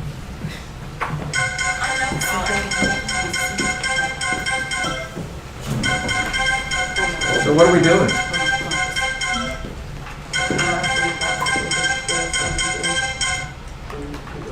Hello?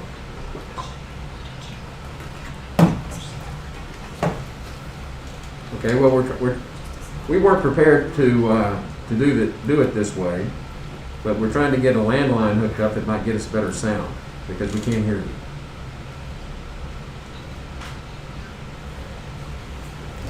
No. I mean, faintly, but not. Somebody's calling again. Is this y'all?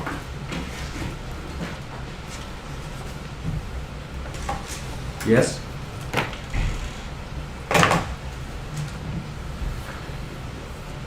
Hello? So that you would call them from this one. What's your number? Okay. 830-792-2237. But So- it's still booted. Yeah, it may take. I don't know if it'll. Let me try to put you on the speakerphone. We're having technical problems here. 2237. Yes. Let's see if it'll even ring.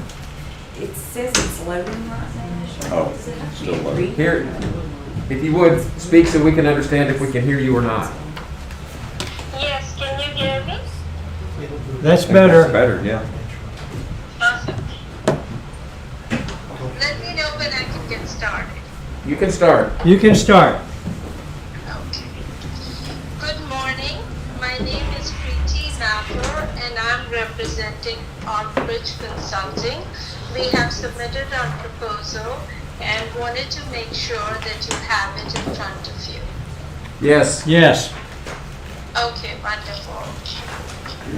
So we understand that Kerr County is looking for a redistricting consultant who would be able to look at their commissioners' board precincts, election precincts, and to review the justice of the peace precincts, and to ensure that they are all compliant with the state and federal law, including United States Constitution, Voting Rights Act.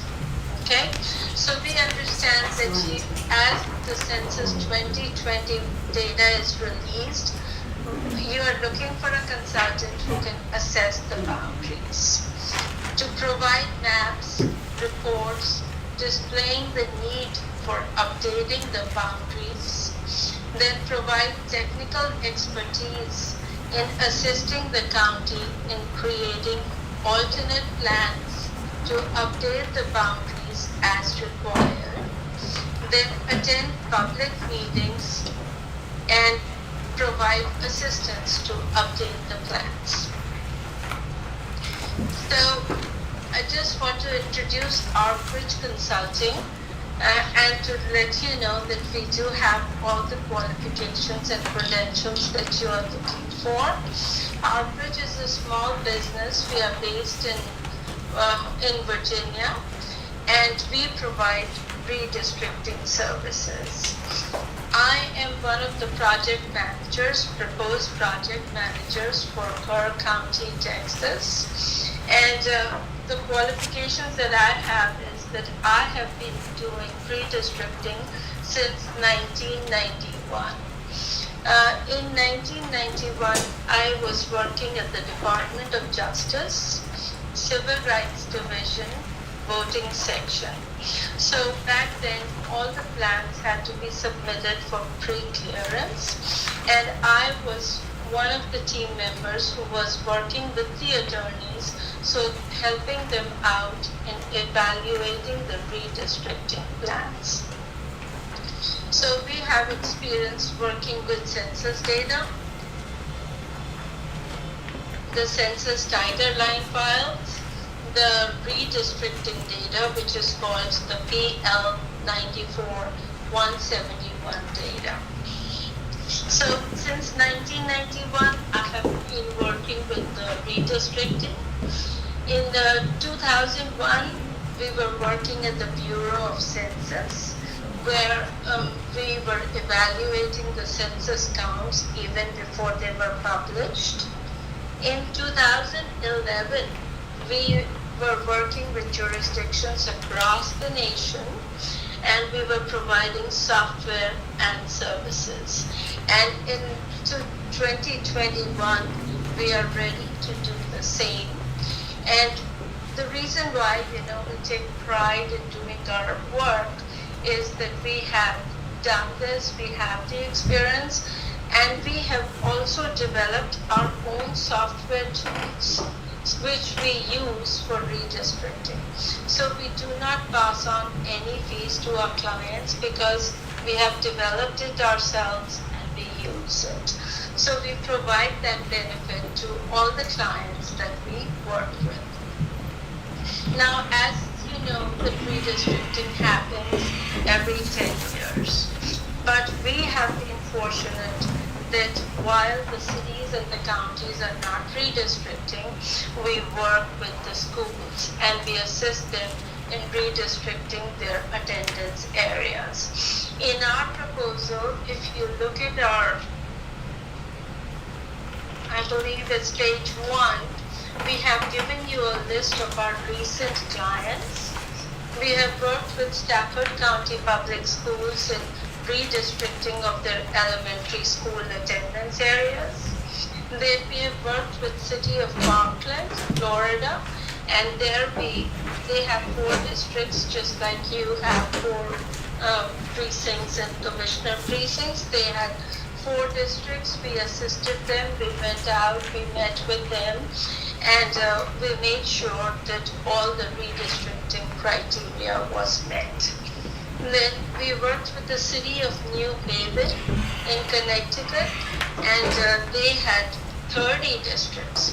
So we worked with them and we made their alternate plans and we helped them adopt the final plan. We did community meetings, we did training in redistricting because the community may or may not know why are we redistricting. So we provide training in the community outreach meetings and we show them the need for redistricting. So if you look at page 2 and page 3 of our proposal, we have listed some of our clients who we have provided redistricting support, software, and services. And then if you look at page 4, 5, and 6, we have actually added testimonials from our clients, and we have provided their references that you could go out and you can call them to ask them about our performance. And in all these projects that we have listed, I was the technical project lead, and I am also a principal at Cambridge Consulting. Our approach is that when we submit a proposal, we like to know the data that we will be working with. So if you look at page 9 of our proposal, what we have actually done is we downloaded the data for Census 2010 for the tiger line files, the shape files, and also the PL data, so that we could get a handle of how Kerr County looks like. So the first map that you would see on page 9, we have shown you the population density by census blocks. And then what we also did was we downloaded your commissioner precinct boundaries, and we created reports based on Census 2010. And if you look at page 10 of our proposal, we created the district summary report, and it tells you that the total population of Kerr County in 2010 was 49,625. And your current boundaries, based on the requirements of a maximum deviation, it was 8.87%. And I'm going to go through the requirements. One of the requirements is that it should be less than 10%. So yeah, when 2020 data comes out, this may be under 10% or may not be. So in the second report on the same page, I'm showing you the district summary report, where we give a breakdown of by ethnicity and race. So it's Kerr County currently is 23.9% Hispanic, 72% non-Hispanic white, and very small percentages for the rest of the races. So what we do is we work with total population, and we also work with voting age population. So if you look at our proposal, and if you go to page 11, we drew your existing precincts so that we could see how your current precincts are. The next thing that you will see on the same page is we let the community, in our community outreach meetings, we talk about the redistricting criteria as per the Voting Rights Act, as well as your local and state requirements. So what we do is we talk about GIS, because people may not know about GIS, which is nothing else but Geographic Information Systems, which makes it easier for us to do everything digitally. Then we talk about maximum deviation, ideal population, census blocks, etc. So the first criteria is population equality. So when we work with redistricting, we have to ensure that all districts will be drawn such that they are equal in population as possible, and that the maximum deviation will not be more than 10%. The districts will be compact and contiguous, and we use the census blocks as our building unit. The next requirement is that the minority population will be fairly represented, such that the minorities will not be packed into a district or cracked into more than one district to dilute the minority voting power. Another thing which is quite important these days is communities of interest. So if there are communities of interest, or you know that neighborhoods that should be kept together in a district, we identify those with you, and then we try to put them in the same district as much as possible. And of course, like I said, we conform to the Federal Voting Rights Act and your local acts, Section 2, Section 5, all of those. We have worked with many jurisdictions, and we can proudly say that the plans that we have drawn have never been challenged, because all the plans that we draw, we ensure that the redistricting criteria is met. Sometimes communities like to submit their own plans, and we review them and we evaluate them against the same criteria. And if the criteria is met, then it could be a valid option for the county to consider. Then in the next one, we are saying that everything, all the public meetings, public hearings, we can do them virtually. And it's primarily because of the pandemic. But if you would like us to come out and attend the meetings in person, we are happy to do that. Now, as you may have heard, the census data typically comes out on April 1st, but this year, last year things were not that normal, so we are not sure when the data is going to come out. We are hoping July, but whenever it comes out, we are on top of it. We follow the Bureau of Census data release news. So whenever the data comes out, we are going to process it. We are going to look at total population.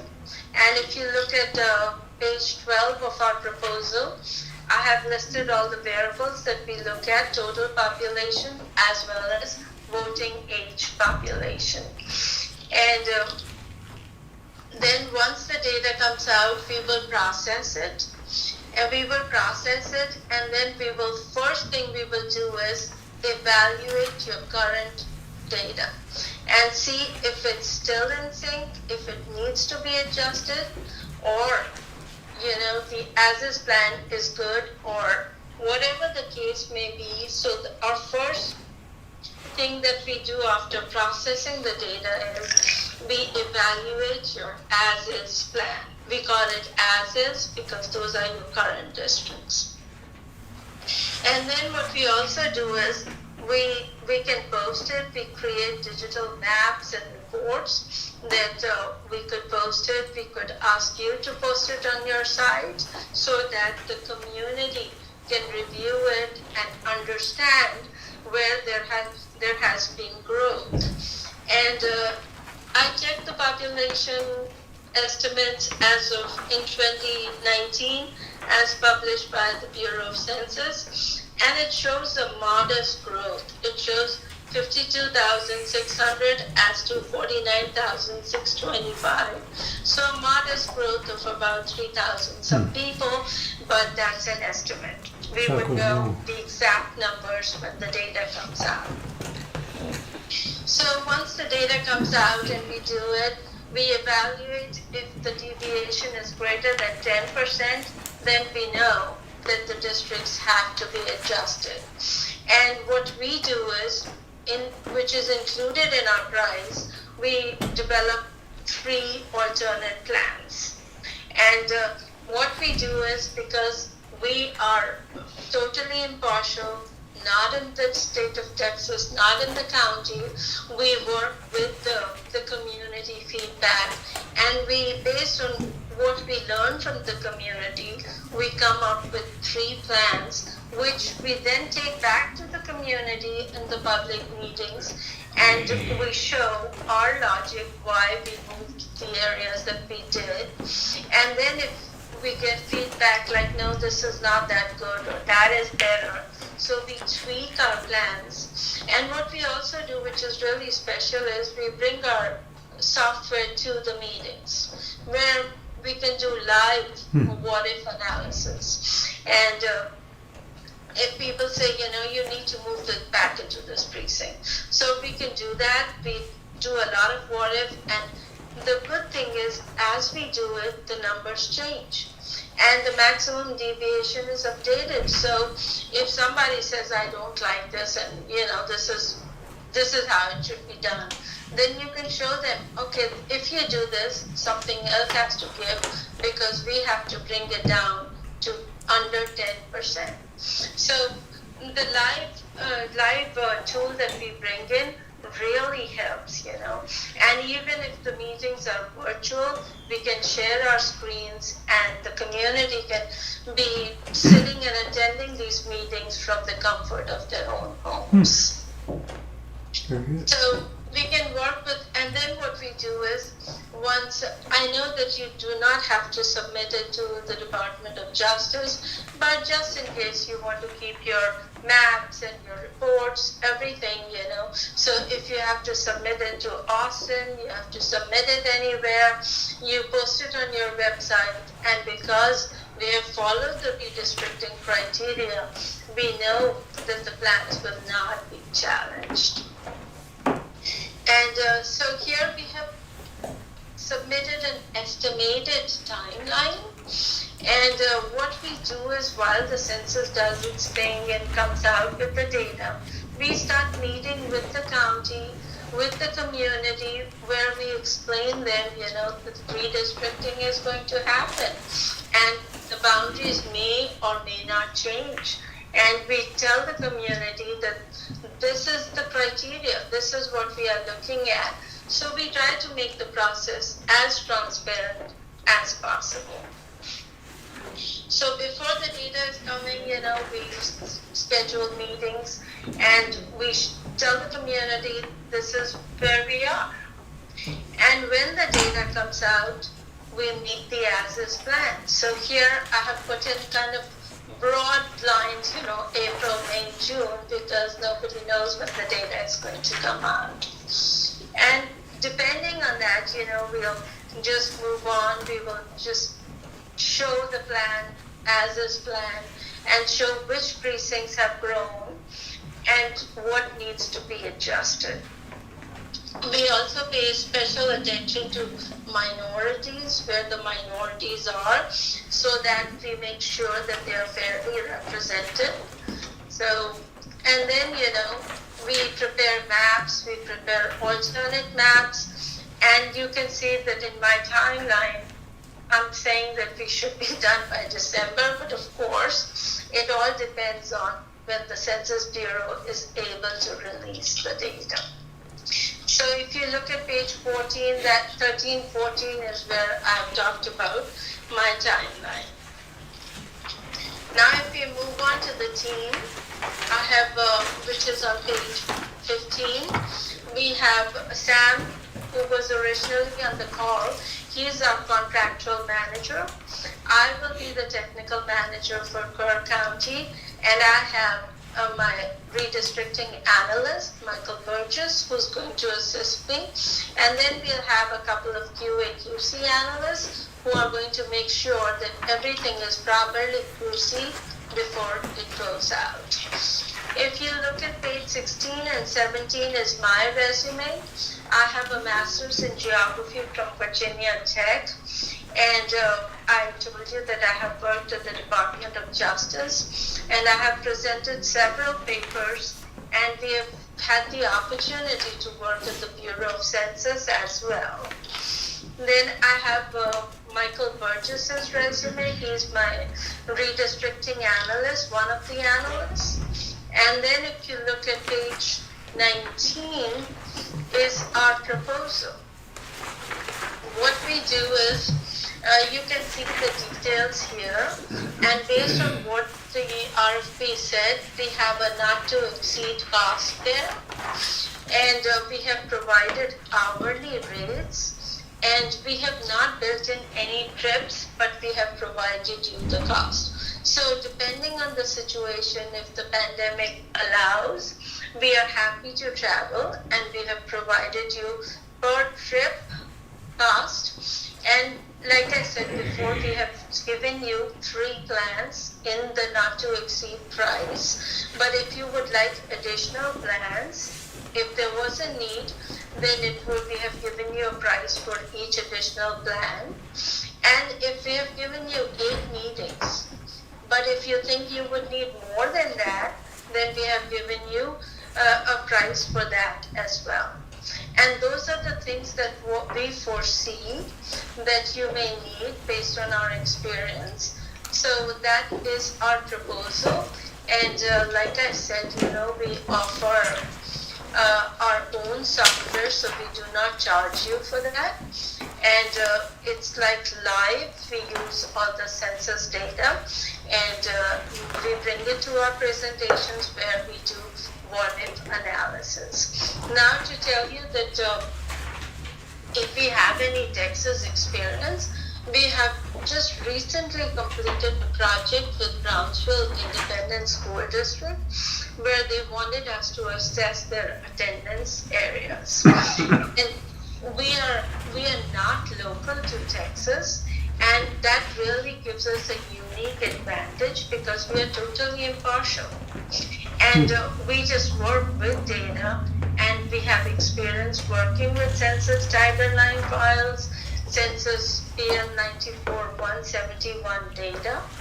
We do not rely on any subcontractors. We do our own maps. We use our own software, and we have never been challenged because we understand the redistricting requirements, and we make sure, to begin with, let's follow the rules. And that is what makes us different. And we do try to provide a cost-effective solution to our clients. And with that, I really want to thank you for giving me the opportunity to present our solution. And now I'm open to your questions. Ms. Mather, I have a question regarding on your page 19. There are 8 meetings in the not to exceed price. Those are meetings remote, but virtual, correct? Yes, sir. Okay. And what is your experiencing doing this only with virtual meetings? Lately what has happened is, like Brownsville, because of the pandemic, we could not attend any meeting in person, but we use Zoom. And with Zoom, it's like I can have as many people attend the meetings, and they can communicate with us. And what we do for our clients is we set up a special email account. So if they have any specific questions, they can just send us an email, they can call us, and we actually even help them creating their plans. So we are pretty flexible, and Zoom has really worked well for us. Okay. But like I said, we can make on-site visits, and in our experience, no more than 3 visits are required. But if the commission the county would like us to make more visits, we can do that. Okay, thank you. I'm sorry, did you say 3 visits or 2 visits? No, she said there's 8 meetings, and then she's got the price to make a visit is $2,000 per meeting if they travel here. And she thought generally it was 2 meetings or 3 meetings? She said 2. 2? Typically 3, for public outreach, and that's most, And sometimes, if we can do it in 2 visits, that works as well. Thank you. Thank you. Pass the microphone around, anybody? Judge? Anybody have any questions? I'm good. Good. Very good presentation. Thank you very, very much. Thank you so much for inviting us and providing us with the opportunity. Thank you. We appreciate it very much. Thank you. Thank you. Bye-bye. Bye-bye. Okay. Difficult meeting. Yeah. Where we are in our agenda, we've skipped around a little bit to try to meet these time deadlines. We have a timed item at 11:40 that we're long since passed, which is where we would convene an executive session to consider, discuss, and take appropriate action to award bids for the redistricting services. And I'm going to propose we put that off until we actually go into executive session. Finish up the rest of the docket first. We also have another executive couple of executive session items with regard to security assessment for the tax office. And I think with regard to the elections. So we'll put those off to executive session. If you're gonna go into executive session to discuss, any contract negotiations for the We'll need a redistricting, if unanimous that's how vote. you would do that, Yeah. you'll need to, vote that the open discussion would, impact your relationship with third parties in that contract negotiation. And then Deb will need to stay in for that, if you're not gonna make a motion. Well, we're kind of all over the place, and I'm trying to finish up the public portion of the meeting. Right. So what I'm going to do is defer the executive session portion of this meeting to the end. That doesn't necessarily have to be an executive session, is what I'm trying to say. I'm sorry, I wasn't very clear. I'm hungry. I know y'all are too. But, so it doesn't necessarily have to be an executive session. Obviously, you can't vote in executive session. Right. So y'all can make a motion and do that, in open session without having to go in executive session for discussion. I've got a couple of things that we can clear out. 110, I'm gonna pass on that. So we'll Oh, take good that deal. off the list. And I can read very quickly the nominees for the Historical Commission, and we can vote on those. That's gonna be perfunctory. Okay. Or we can just, do we need their names in the record, don't we? Before we do that, Okay. I appreciate the pass on that one. Is Kyle Snyder out in the hall? I haven't seen him. No, haven't seen him. I think you can just accept that report. He's just going to be in the report? Yeah. Yeah. So let's go to item 1.9. Let's get us back on track. Consider, discuss, and take appropriate action to accept the annual racial profiling reports from Constable Precinct 2. I move we accept that report. Second. Motion's been made by Commissioner Moser, seconded by Commissioner Baloo to accept the report as presented. Is there any discussion? Those in favor, raise your hand. Unanimous. 1.10 has been passed. We now go to point 1.11. Consider, discuss, and take appropriate action to approve the new Kerr County Historical Commission members. Commissioner Baloo. All right, those members are Felicia Fisher and Charles Ray Dobbs. Dineshu Lee Clark.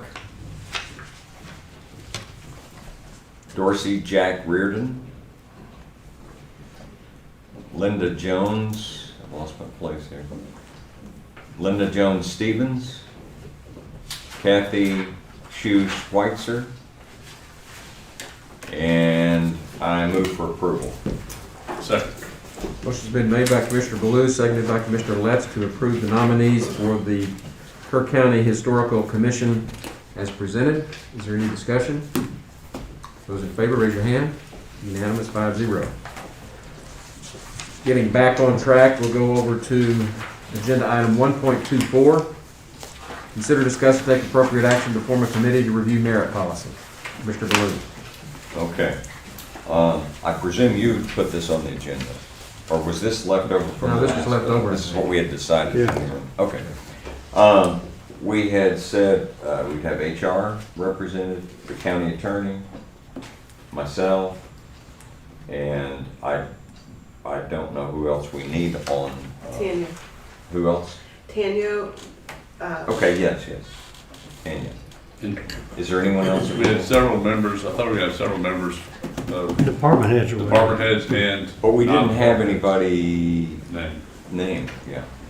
So, and nobody said anything about wanting to be on it. Yeah. So. I thought y'all wanted to, we're gonna solicit from all county. Odd numbers are good. Right. Yeah, they are. Y'all talked about the sheriff being included and probably Kelly from Road Sure. and Bridge because Right. they have very large Right, departments. right. I can't remember who else was suggested at that time. That's probably enough. That was it, but I thought there were some. I was thinking there some was somebody else, non-department but- people who was So talking we've about. got 6 at that point. We need an odd number. Well, if we include Road and Bridge and Sheriff's Sheriff. Department, that's 6 people. That's right. So we need one more. One more So person. you get an odd number so you can have a majority. How about Bob Reeves? Yeah. I'm just going back, when we talked about, it, everyone thought we ought to have a non-department head, we ought to have some employees. on it. Yeah, some Maybe it's employees, for them. correct. Correct. Who would that be? But we don't, no one volunteered, but I don't know that we requested names. Well, why don't we just say, Well, let's start with this and if put the word out that if an employee wants to be part of it, you're welcome to be part of it, one more employee. Is that okay? Okay, Is that- so the nominees are Jennifer Doss, Heather Stebbins, Harley Ballou, Tanya Shelton, Larry Latha, and Kelly Hoffer. and TBD, TBD. TBD. And three to be turned, or two or three, or three, we gotta keep it out, either one or three other employees. Right. Not to exceed 3. Yeah. There you go. Jody accept. Yeah, I think somebody's already asked her. Yeah. She's No. saying She no. said no, like this. That's a serious. Okay, so we have 1 to 3 TBDs, right? 1 to 3 Okay. TBDs. Is there a motion? Move for approval. Second. Motion's been made by Commissioner Letts, seconded by Commissioner Moser, to appoint a committee to review the merit policy consisting of Jennifer Doss, Heather Stebbins, Commissioner Ballou, Tanya Shelton, Larry Latha, Kelly Hoffer, and 1 to 3 to be determined. Is there any discussion? Those in favor, raise your hand. Unanimous. 1.25, consider, discuss, and take appropriate action on the implementation of the burn ban. It's that time of the month again. I move for approval. Second. Okay, the motion's been made by Commissioner Letts, seconded by Commissioner Harris. What, to implement the burn ban? To continue our policy, With the to commissioner? extend our current policy. Sticks with and fins burn ban. and everything else. No, that's not it. No, that's not it. This is our policy. This Peace. is our, Forget it. continue our, another 90-day burn ban under our current policy. Okay. Any discussion? Those in favor, raise your hand. Unanimous. No fireworks. Now we go to this one. Valentine's. 1.6, now this is Texas Independence Day. Now we're done. Oh, yeah. Consider, discuss, and take appropriate action to determine whether to allow the retail fireworks permit holders to sell fireworks to the public in celebration of Texas Independence Day. I move that we do. Do what? Allow them to sell for Texas Independence Day. Second. Okay, the motion's been made by Commissioner Harris, seconded by Commissioner Ballou, to approve the sale of fireworks on Texas Independence Day. Any discussion? I have a question. Do you want that to be a permission to sell with the restrictions for the skyrockets with sticks and missiles with fins as permitted by the local government code? And that would be restricted fireworks.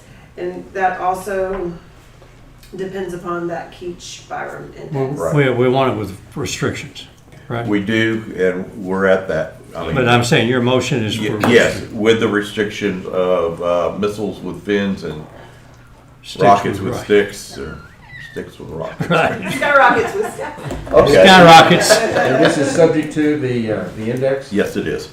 Yeah. Okay. And you agree to that amendment? And your second agrees to the amendment? Yeah. Yes. Okay. Yeah. Any other discussion? So can we state that clearly? Okay. It would be to allow the sale of fireworks during Texas Independence Day with the restriction of no missiles with fins or rockets with sticks. Good. Okay. Any other discussion?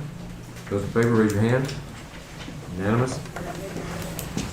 1.27, consider, discuss, and take appropriate action to suspend the law library fee of $35 per new filings on civil cases for 216th and 198th in County Court at Law until such time as the law library reopens for public usage. Ms. Lance. Good morning, Judge, Commissioners. This is just something, since our law library is not accessible to the public, I'd like to suspend our fees that we collect because attorneys and individuals cannot use the law library to do their research. I think this is gonna be, within a week they'll be using it, it'll be open again. Well, I requested someone to tell me if it would be available or not. I haven't heard anything. The plan is to, let them use the old juvenile detention facility.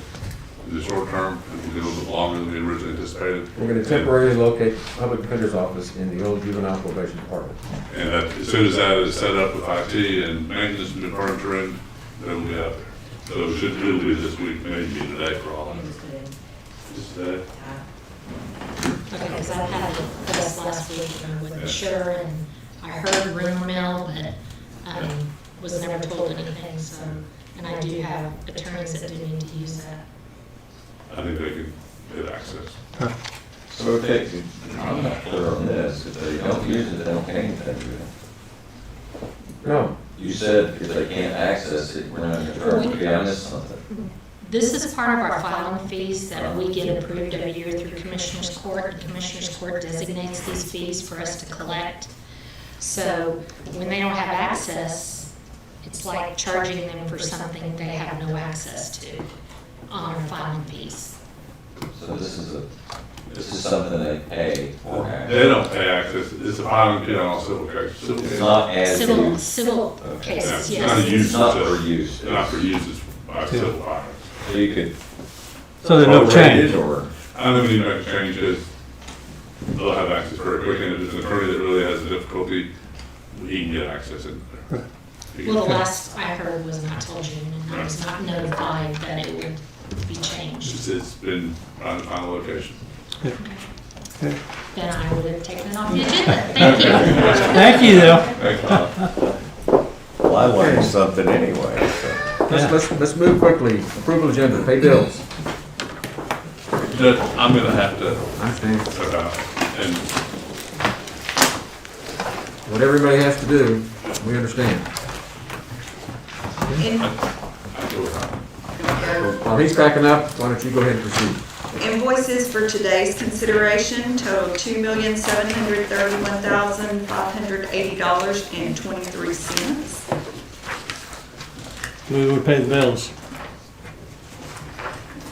Second.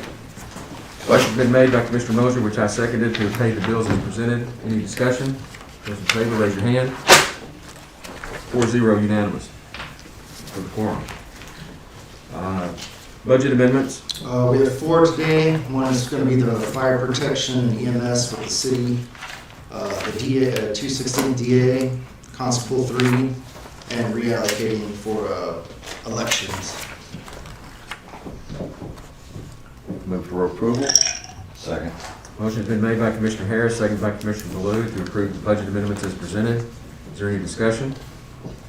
Those in favor, raise your hand. Unanimous, 4-0. Late bills There are not any. and auditor reports. Yes, we turned in one audit report. We did a surprise cash count on the sheriff's office on January the 4th, and all was good. What did we go out of the year with? We ended the year with about 2.9 million. Is that right? Revenue over expenditure? Revenue over expenditure. 2.9 million. Yeah, good. Thank you. A lot of that was due to all of the. Just whatever it was, 2.9 million. Sounds Okay. good. All right, thank you. Okay, next item is 2.6, court orders.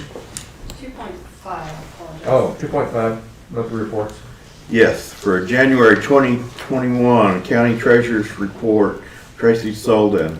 Constable Monthly Report, Constable 1, Tommy Rodriguez, Constable 2, Kyle Snyder, Constable 4, Brad Ryder.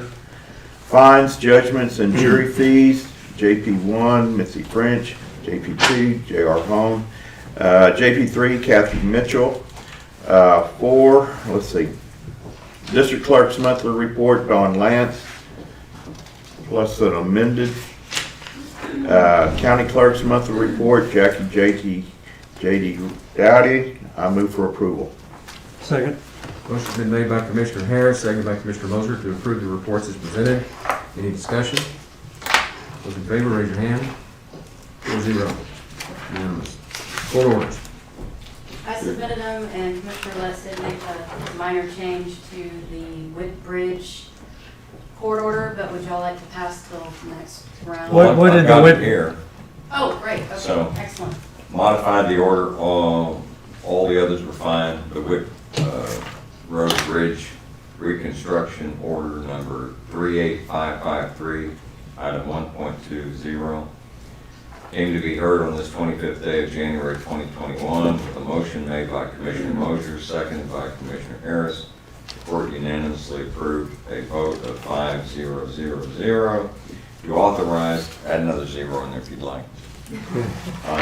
To authorize the county engineering department to proceed with the first option, which keeps the bridge in its current alignment. So that was the change? Approved with authorize the county engineer department to proceed with the first option, which keeps the bridge in its current alignment. Just change the Right, good. language a little bit, that's all. Move for approval for that change. Second. Is that- Y'all wanna, I'm sorry, did you wanna accept the rest of the? Yeah, numbers? accept the rest of them. What was the series numbers on that email? On the email? It's highlighted. On the email, Court order number. 38541-38566. So 41 through 56. Okay. Okay. Okay, so I've got a motion from Commissioner Moser to approve the court orders as presented, and the second was who? Me. Harris. Any discussion? Those in favor, raise your hand. 4-0. Moving on to information agenda, status reports from department heads. We got one in the room, I think. Status reports from elected officials. Status reports from liaison commissioners. Real quickly on economic development, there's the RBR has begun work at the airport on avionics maintenance, and they have plans of expanding to up to 40 to 50 people. So they're going to need some additional facilities, but that's really good news. And Mooney has discussions with a company about manufacturing an aircraft. Can't say anything more about it than that. And Kildare Mountain Manufacturing looks like it'll be this summer when they begin operations. So that's it. Okay, anything else? Very good. We've got two matters in executive session, one which is a contract matter which will require unanimous approval. Can we do that without? You don't have to go into executive session. You can't, obviously you can't vote on it in executive session, but you don't have to go into executive session. The only way Okay, you're. we'll do that. I can take a hint. Okay. But we do have to do the, so at this time, we will go into executive session. And we have it down here as 4.4, deliberation regarding real property, which is to consider, discuss, and take appropriate action regarding the security assessment with Kerr County Tax Office. Is that correct? I believe there was a revision sent out, Judge. It should be under 4.5. 4.5, which is a security assessment, that's good, which is a security assessment or deployment relating to information regarding resources technology as per section 551.089. And that's correct. That is correct, Judge. Okay. So with that, we will break. We'll take just a couple minute break to transition. We'll go into executive session, and if y'all would put the little placards on the door.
Court is back in open session.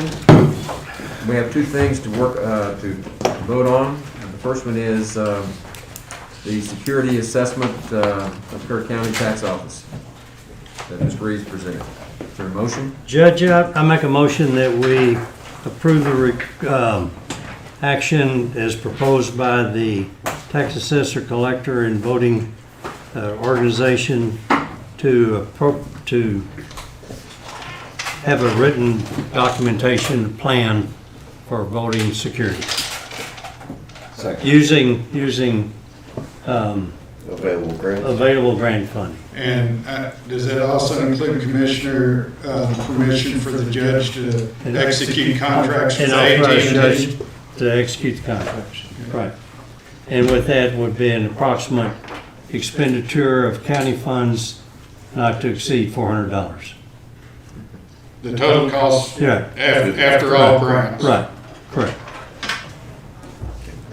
We have a motion from Commissioner Moser and a second from Commissioner Baloo. Any discussion? Those in favor, raise your hand. Unanimous. Now let's go back to the more important matter at hand. Well, I'm not saying more important. Maybe more controversial. And this has to do with we're going to do this in open session instead of executive session, but this is going to be item 4.3D, which is to consider, discuss, take appropriate action to award bids for redistricting services.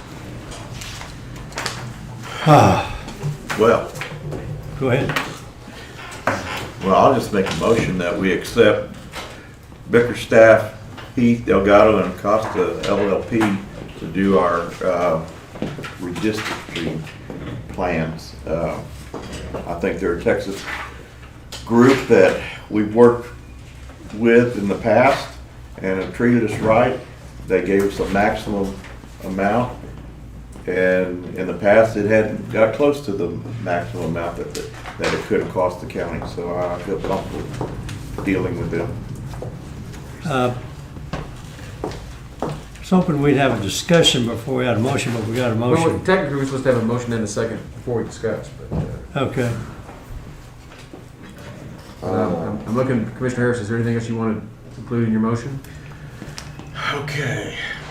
That's the vote order, if y'all Excuse me? get a second. That's the vote, I'm sorry. That's the vote order that Chuck included in his presentation. It's in each of your packets, that if you vote to do this, that's the order that you'll be signing. Each of you signs it. And then there's a contract in there as well, which I've reviewed. Okay. And no, I have no recommended changes. Did we get a second? Pardon? Did we get a second? Not yet. Not yet. Are we going to talk about it? I want to talk about it. You're saying Talk we about need to make Yeah. the motion before we have the discussion, so I'll second the motion. I mean, usually you have to have a motion on the floor so we know what we're talking about. Yes, okay. Okay. So we've got a motion from Commissioner Harris, second from Commissioner Baloo. Now let's talk about redistricting contract. Okay. I listened to them carefully. I think there's the group in California. They're high. This is Bear. They didn't explain how they were using the interactive map with the redistricting lines that could be done very easily. I listened carefully to Bickerstaff and also to the name of the other company, Arc Bridge. Bridge. When I look at that, Arc Bridge said the same things that Bickerstaff staff had. Bickerstaff, okay, said almost exactly the same thing. Yeah, they're remote, but their Bickerstaff was 50% more and not to exceed, so it's like $10,000 difference. It's nice to have somebody here, but on the other hand, I was impressed with the lady. She hit all the buttons as far as I was concerned on what they could do and how they did it, and sound like they've got a lot of experience. So it's hard to enter into something that has that kind of price difference. So for me, Cost is always a big factor would be, Mr. Mosier, as you well know. having, and I think the Bickerstaff firm said that they quoted us, what, 32,000 33, I think. in 2010 Yeah. or 2011, Yeah. and it ended up costing the county 12. So Yeah, but that's because we didn't redistrict. That's We right. didn't change the lines. Right. Right. But that was, county said we don't Sure. want to change it. So I kind of put that aside, okay? Could happen again, but it could Could. happen with the other one too. right. Well, Right. I don't know that they made concessions if. Well, you wouldn't have to have all the meetings that they said if you said you're going to do that. All they do is look at it and say, okay, you meet all the requirements, meet all the laws. So, I don't know. It looks to me like it's somebody's going to say, we've taken the consensus, the census information, here's a map, and I think either one of them can do that and say option A, B, or C, okay? And then you can reiterate them live on Zoom. Say, let's change this. We don't want to delete Kerrville South from this region because all the communities there, and you can sit there and do those things real time. So looks like technically both of them can do it, okay? And to me, it's probably a much of a technical thing as it is. I wish Jonathan was here. He's been through this before to see what his input was on community interaction and all. So with that, do we need to decide that today? I'd like to hear what Jonathan's experience has been He already with it. He already said what he wanted to do. Oh, did he? What Before is? he left. Okay. He likes the Okay. Texas company. Okay. But I wanted to say this. I thought the first presentation was a little anemic. I wasn't impressed with Right. that. And it's expensive. I thought the last presentation was really strong. Price is good. But the thing that's going to make a difference for me is these guys being in Texas, knowing the lay of the land, even knowing the topography, being available. And like I said, I thought she made a really strong presentation. She touched on everything. But they're a long ways off. She also included hourly rates here, so I don't know what all that might mean, extra cost. I would have liked to have seen them done more Texas work, a few counties or something, or even cities or something, but, all they had was a school district. But they're just using numbers. They're using numbers and maps. Yeah. Doesn't matter whether they're here or not. It's nice to have somebody physically here. Sure. And I think that's the. And but somebody the- you've done business with before. Yes, yes. Right. That percent. counts a lot for me. That's a lot. Yeah, I agree with that. It's almost like shopping local. Right. But I was Right. impressed with the presentation, but I feel my level of, my comfort level Yeah. is sticking with guys we've done business with. More of a known. Right. Well, and I'll be very specific as to why I had a little bit more confidence in the Bickerstaff firm. If you turn to page 14 of the Arc Bridge report, what struck me, I was unaware of the Shelby County versus Holder decision. And so I found that very illuminating and helpful for me to understand that no longer do we have to report to the Department of Justice. Right. It's a huge thing. But if you look at that middle column at the very bottom of the page, and where it says December down in the middle, that center column, Yeah. it says submit to DOJ. And we don't have to submit to DOJ. And I know it's a small thing, but Yeah. I want people that are really on top of their game. And I feel comfortable with Right. that Bickerstaff firm Well, is. she mentioned that verbally.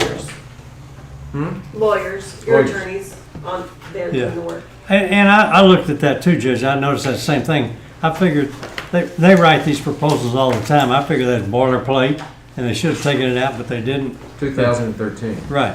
We've had plenty of time to get that. Yep. Oh, I agree with you. Yeah. So But- I'm a Bickerstaff guy. on this. Well, okay. Yeah, that's fine with me. So we Well, got a I motion shop and a at second. Gibson's and it costs more, and I buy my groceries at the Ingram grocery store. That's It costs because more. you've never been to because they're Gibson, because you always find what you look for there. That's right. Okay. All right. So we got a with motion and a that, second. We got a motion and a second. Those in favor, raise your hand. Unanimous, 4-0. Okay. Is there any other business before the court? Hopefully not. It's been a long day. I appreciate everybody's patience. I know it's a little late, but go get a bite to eat. We are adjourned. Oh, I thought you were buying lunch. Aye.